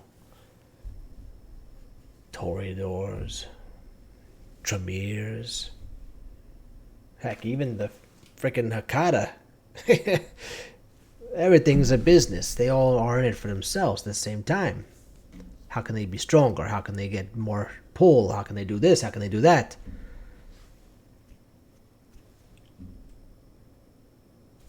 I did mold them. I helped them grow. I made them stronger. So that we as a clan can be stronger together. I almost said the word unified because I unfortunately had you on the outside looking in. We weren't completely unified. But those who were working in the pack with me, they're still a family to me, and I'm a family to them.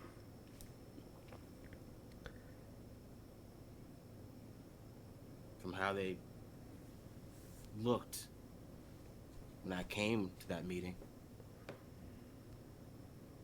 the disdain for you is understandable.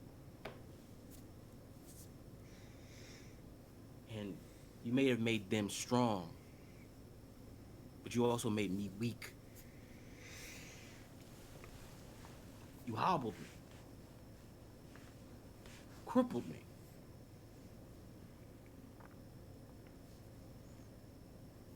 This is supposed to be a business, as crude as that is.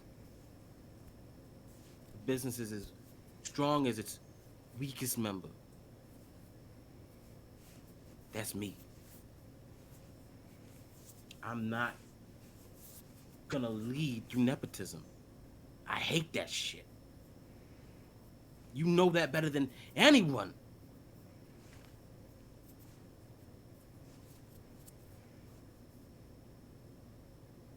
You did it. Left me out to dry. Understandably, I get it. It's thrown at you, so you had to do it quickly. But you had to know there was a better candidate. Had to have known.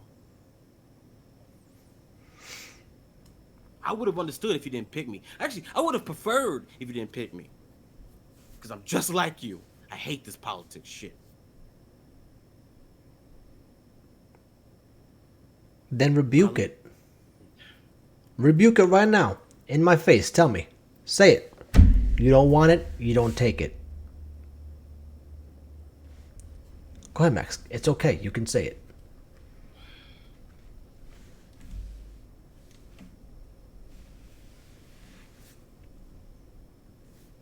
I don't want it. same time, I want to see where it goes.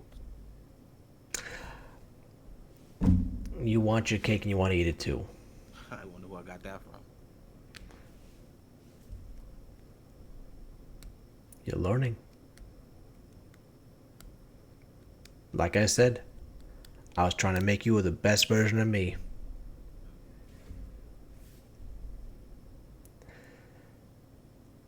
So now let me ask you, though you don't want it, and it was thrust upon you, are you going to take that seat? Or are you going to earn the seat?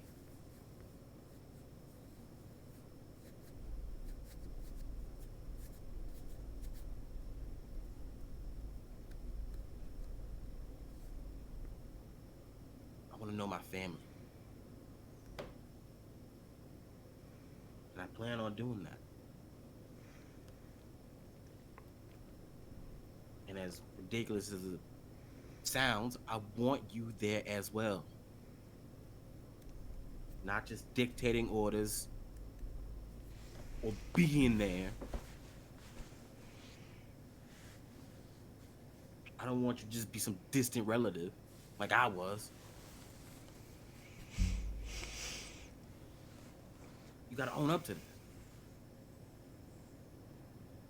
You do realize that my time is mainly being occupied with my new duties as the sheriff. Then the extra time that you have off, I think would be well serviced to those around you, to your clan. I gotta make up for lost time, so do you. If I gotta be thrown in politics, so do you. If I gotta save this fucking city, so do you.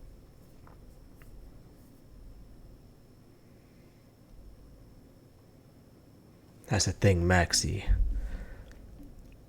I've been in politics much longer than you've been turned. I've been present much more than you realize. I've been saving this city, just like you have been. I completely understand what you're saying, though. I get it. Our clan, they got the disdain for me, understandably so. Almost every single other clan, same way. But not in the way that we have it. I can fix it. I can fix us. I can fix our clan.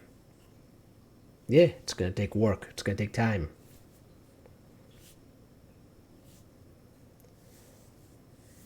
I have no problem putting my best foot forward to making those changes. However, you and the rest of the clan have to understand the entirety of the kindred in this city now have to come first on my plate because of where I sit. That's just the long and short of it. If I'm called by the prince, I gotta go there. She takes precedence. We could be having the most heartfelt discussion, one deeper than this. The entire clan, we could all be sitting in front of I was about to say a bonfire, but that'd be a terrible idea. We could be sitting in front of a feast, talking about all the good shit.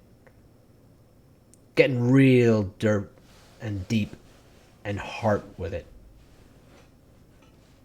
If someone comes up, I'm out immediately. And that's gonna hurt. Both sides.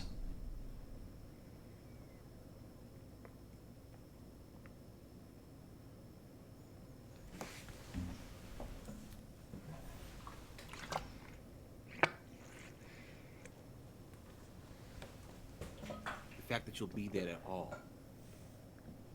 heals a lot more than hurts. The fact that they are not an afterthought or feel like it helps. Doesn't have to be instant or a single day or a single week or month or year. It can take however long we have on this earth. That's the thing about being who we are. We have time. We choose to spend it how we choose to spend it. Yes, you will have your duties, your responsibilities.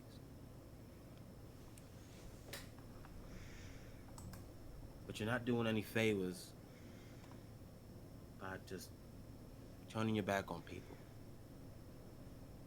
omitting things from people, keeping them from the truth they should know.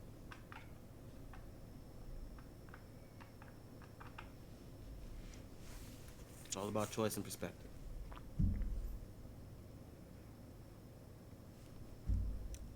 I agree. And I'll take that as a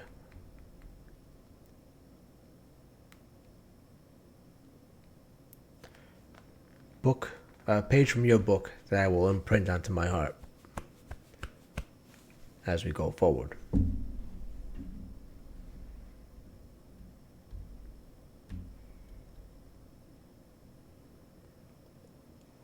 As your son, I've learned a lot from you. I need to take a turn and teach you things as well. Things that keep with you, not just go out one ear and out the other, as many of your lessons have for me.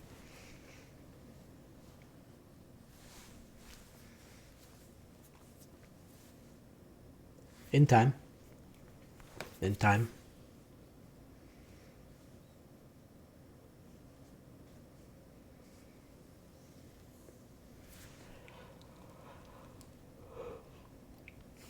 Got any more questions for me? I'm sure your coterie has a few questions that they want to ask me. I'm sure I've got to have an answer to them at some point. They, them being a fan of you has gone out the window and been hit by several cars at this point. Never needed a fan club to begin with. No, but you were a good influence on them. Now it's kind of tarnished. They took a lot of what you said into consideration. Learned. Now they can't trust that source of learning. I understand that as well.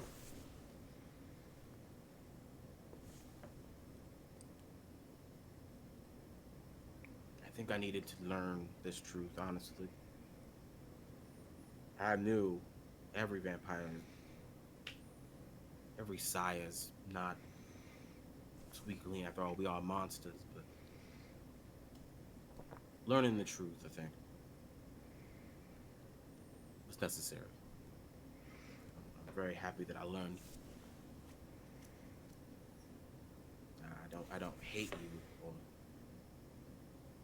but I am furious at you. Oh, I'm furious at myself every single day, Max.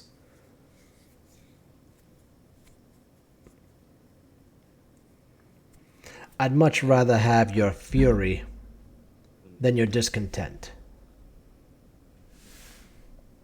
At least I know where I stand. And with that knowledge... Are there any more groundbreaking secrets? Any more knowledge you need, I think I should learn or know? Between us, or what do you mean in what you need? Is this a broad question, or is this like a narrowed? I mean, in terms of learning family secrets and all that nonsense. Any politics I should know? I mean, being taken out to the docks, I mean, while we were innocent, still felt like I was living out in a mafia movie. So That I had no control over that. That's how Felicity operates. That was out of my hands. I'm sure I just a smile. It's gonna be okay. As a sheriff, as like law enforcement, you don't want to just like say nothing. You want to be able to say like, be calm and not feel like it's like a be calm forever kind of feel. You know, I hear you, but I was given my orders and I had to follow them out. Unfortunately, my boss told me what to do and I had to follow through. So I'm sorry that I was put in a position where I could not console you when you needed it. any more family secret? I mean, you said you've been watching me 3 years prior. Any other revelations of I'm scared to ask. With the night you embraced me, was that planned? Nope, that was not. Well, I plan on embracing you at some point, but the circumstances just seem to fast forward the track for us. Like I said, I did not plan for you to be jumped that night. That was just an unfortunate happenstance of the evening. I'll now ask you this: were you happy that you could embrace me now? That night, no. That's not what I wanted. Not that night.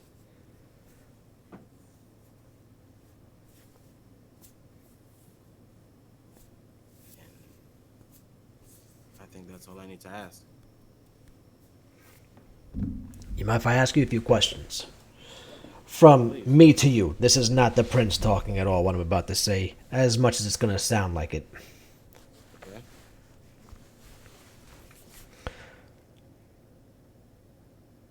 Who the hell is Thorn? That's a fucking question. They are a mess of. They have a messy past. They are unhinged. Yeah, I'm well aware of that. Let me just say this. The prince and a few other people in and outside of the city have their eyes on him.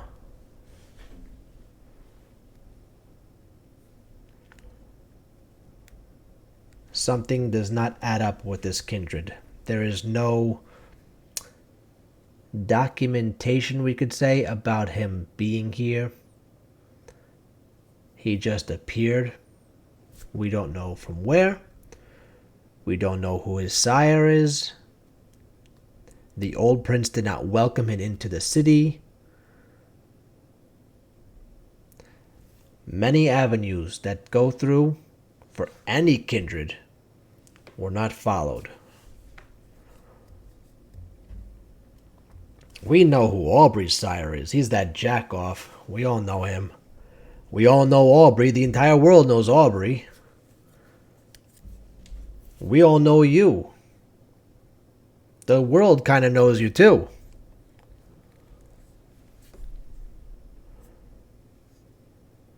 Nobody really knows who the hell Thorn is. And the fact that they keep on asking about that fucking book, that's a problem. That's turned more heads in his direction. I'm sure it has. Trust me, I have talked to him about it. It's not something I have been neglecting to, in our merriment, discuss. I have also talked to him about stopping. Hopefully, the prince's message got through them. I don't know who they are, but they are good people.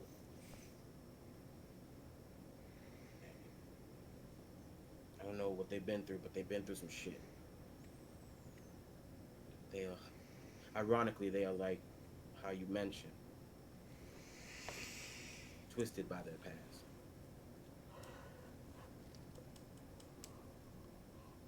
Their perspective on life and the system we are all under. It's constantly under attack. Max, I'm going to give you some advice. You know that old saying, keep your friends close and your enemies closer?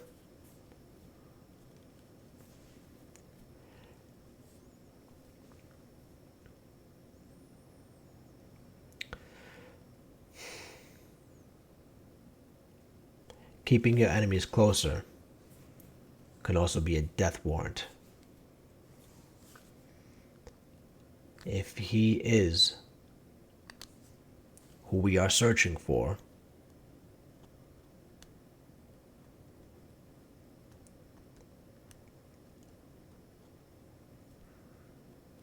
I'm just going to leave it at that. How close are you all to finding? What was the name? Ambrose Windsor. One of the elders in the city is fairly certain that they know who it is. Aisha is close on the tail. Felicity Hounds are going to the sewers often to find anything that they can. What are they looking for? The truth. Anything that can lead them to the truth. And that whoever Ambrose really truly is, if he is in the city, I can say this to you with certainty.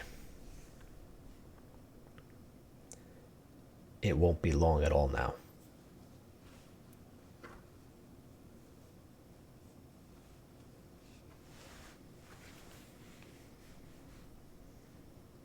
Just another day into being a vampire, huh? I mean, the rest of the kindred in this city, we're all doing fine. But this Ambrose guy is a mass breacher of the masquerade.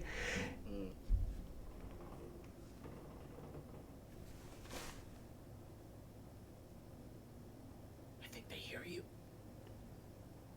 They might be in these walls.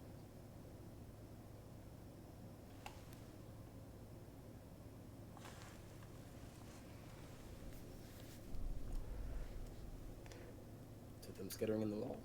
Yeah. Is it wall goals? Who knows? It might be. He's a mass breacher of the masquerade. He has plastered his face on live television saying that he burnt down this Museum of Natural History. Why would you go and do that? That's ridiculous.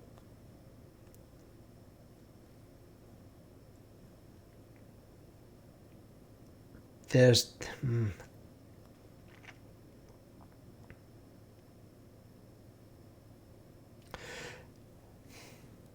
someone will be riding in that glass coffin soon enough.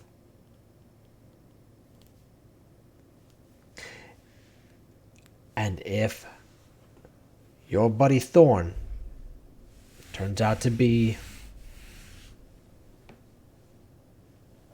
Ambrose, I don't know if I can protect you and your other friend Aubrey.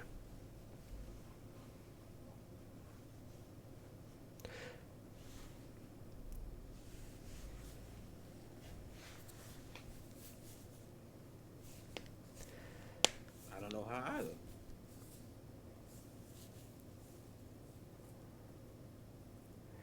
Is that an admission?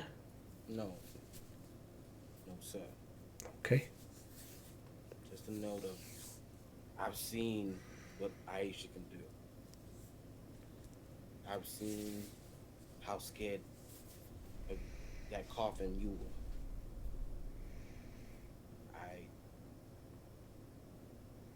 Honestly, if I could breathe air, I wouldn't be able to breathe air in Felicity's presence. I'm just hoping that all the dangers we're facing don't start to overlap and cause even more chaos. Right?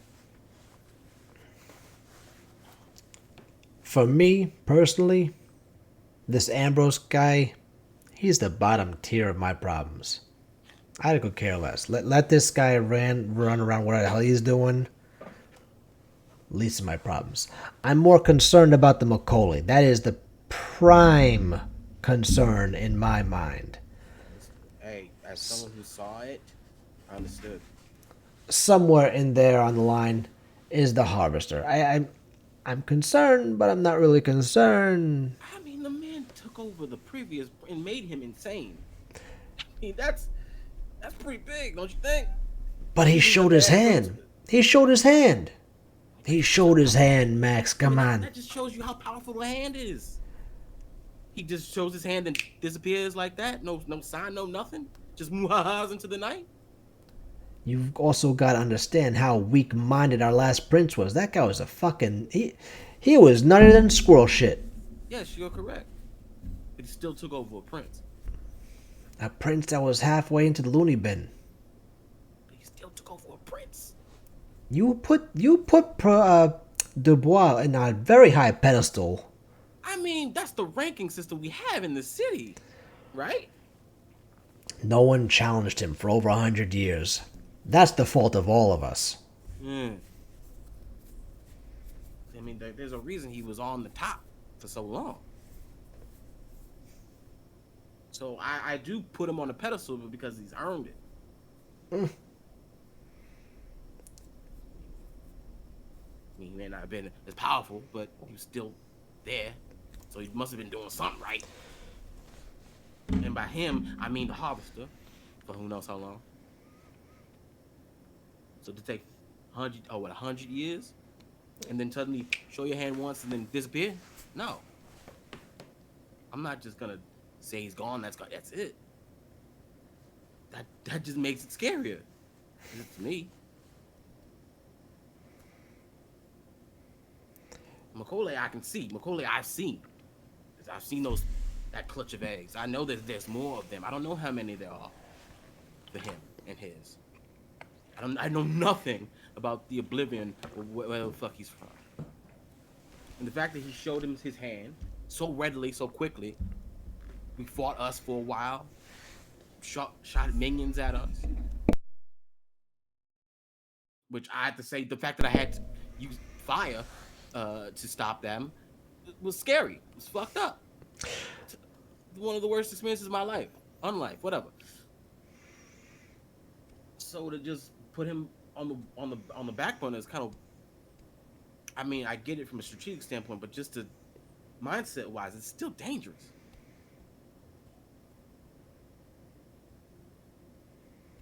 At least to me. I see your points. I mean, we can go back and forth about this all night long, Max, but we have things in place for if he shows himself again, so... Anything you can tell me? I want to. I am bound to secrecy on this in case you do fall victim to his manipulations. Love that. Not unwarranted makes sense, but still. You got anything else for me, Max? I only came home for a quick spell to take care of Sugar, then I've got to go back to take care of the prince. We have a few more meetings tonight.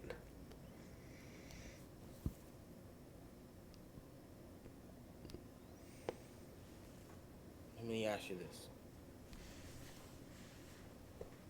What do you see as the future of Nolans? No matter what happens to Kindred Society, Narlands will still be here. That's the unfortunate truth about us, you know? What do I see in the future for us? Damn, if I knew that, I'd be playing the lottery every day.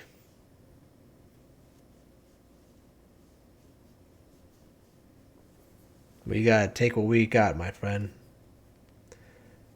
Every day, even the shitty ones, is a blessing.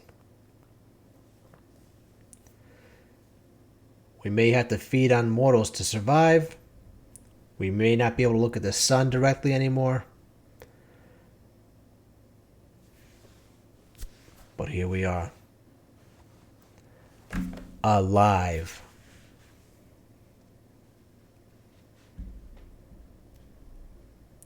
Now, Is it too much for me to ask if I can give you a hug?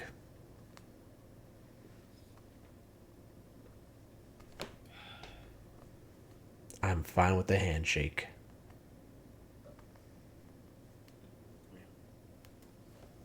Gets up off of his armchair, comes over and just embraces you tight. No more than 2-3 seconds. Let's go. To a new and better future. Starting today. You go handle your business. I got shit to look after. I gotta also find my friends. That's the thing I should do. You don't know where they are. You left them at the docks. Yeah, Okay. I'm not their babysitter. Well, I'm gonna head out. Do you mind just giving Sugar a once over before you leave? I might have said I was gonna punish them because they knocked over your vase.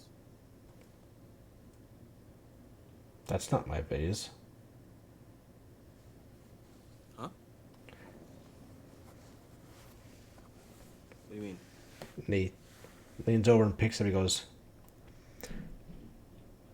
I don't keep flowers in the house. The hell is this? Can I? On the floor, is there a certain rose on the ground? Yes, there is. Okay.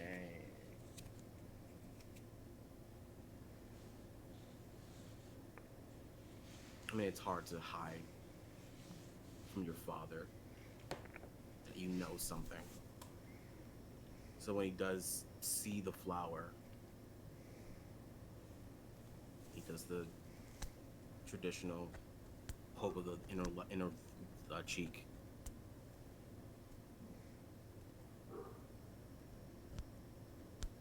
Picks it up.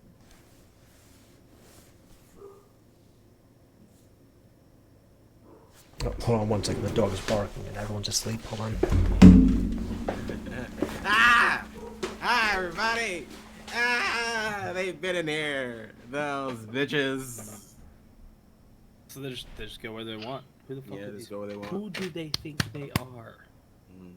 How you feeling about the dad gaslighting girl bossing? I mean, it's gonna gaslight. He's gonna gatekeep. He's gonna girl boss.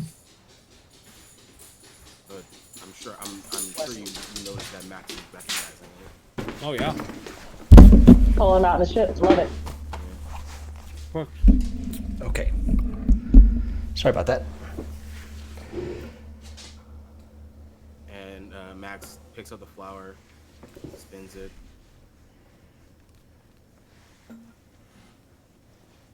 You got other dogs in your yard.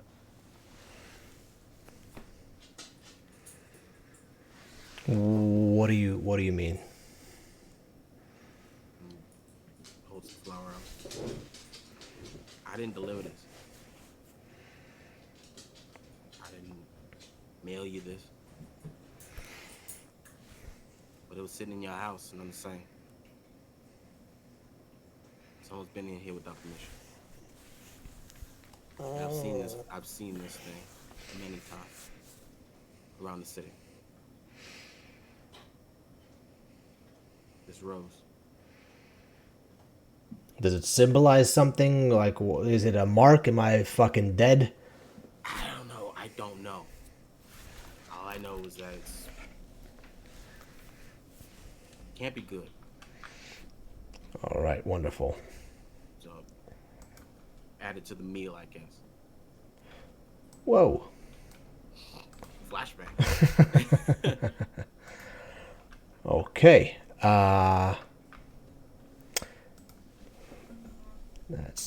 That's what I.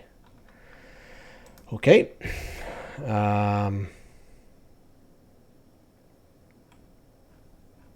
So a black rose is a bad thing. Someone wants you to know that they, or at the very least, me.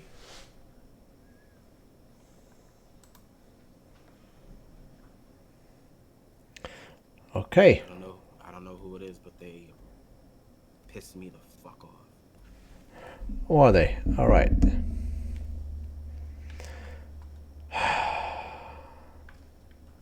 Okay.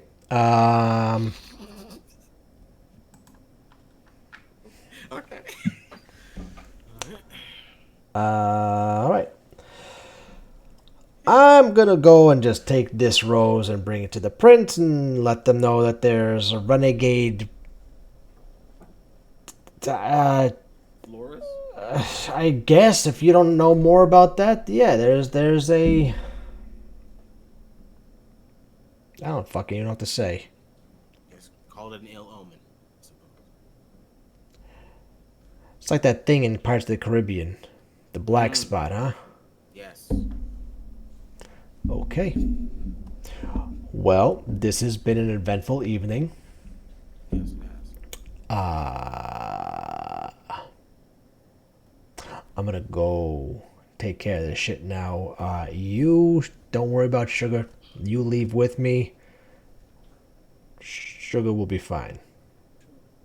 Just give him some wet food. I would. If it helps, you could maybe get some kind of scent off the flower. Get some trackers. I couldn't notice any scent when I came in the house. How am I supposed to get a scent? It's a dead rose. There ain't no scent on this. Well, that makes it even scary now, doesn't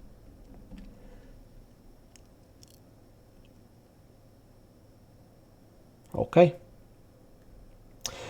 Max, I gotta go. I gotta take care of some shit now. Good chat. Much love. I will see you later, my friend. And he starts jogging out the house and down the street. Yep. I'm gonna immediately call fucking these two. Yep. I'm like, ah!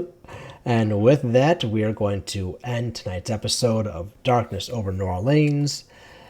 Thank you, everybody, so much for joining us. I hope you enjoyed our split adventure tonight.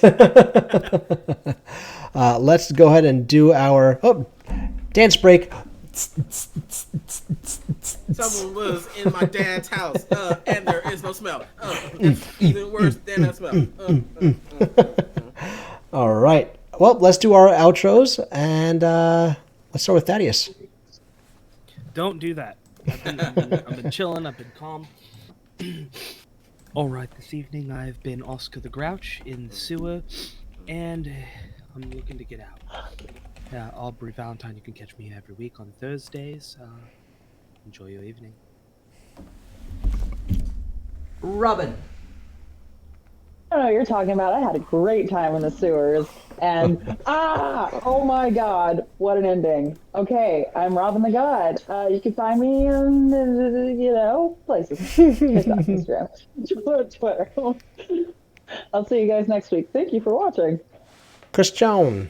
Hey everybody, hi, my name is Christian, aka Fluffy Goomba on several socials, mainly on TikTok and Twitch, where you can find me playing several games with several of my wonderful people on several days. Schedule changes all the time. You can also find me on Sundays, 8 p.m. EST for Tragic Theologian, Greek Myth Inspired 5e campaign. Last episode, we got back to where my character lives, and it was a very, very heartfelt scene. I cried. Everyone cried, really. It was heartfelt. It's good. It's good D&D. It's solid. And of course, you can find me on Mondays on Queen's Court Games for the limited series known as Harlem Hellfighters Never Die, a Call of Cthulhu based game based on the Harlem Unbound book written by Chris Spivey. That's super cool. It's an all-black cast as we save Harlem from Nazis. Love that. It's really good. It's really, really good. It's really fun. That's awesome, dude. That's it for me. I've been, of course, your boy Maximilian. Talk shit to your dad, Washington. And I'm Dylan. You can find me across the interwebs. Roll for Dylan. I'm only doing this on Thursdays right now. But I've also just finished writing and publishing a children's book, which is now available on every online site that you can buy a book. It's called The Little Space Pirate. My link is right down there. We're going to raid another group that's playing Vampire the Masquerade called Quill Knight. They're playing Carpe Noctem, Mirrors of Recollection. Is that what this is? Yeah. That's a name. That's a name. But yeah, we're going to go check them out right now. So please stick around for the raid. And have a fantastic week, everybody. Smooches. Blah. Snoogans. Bleh. Snookins.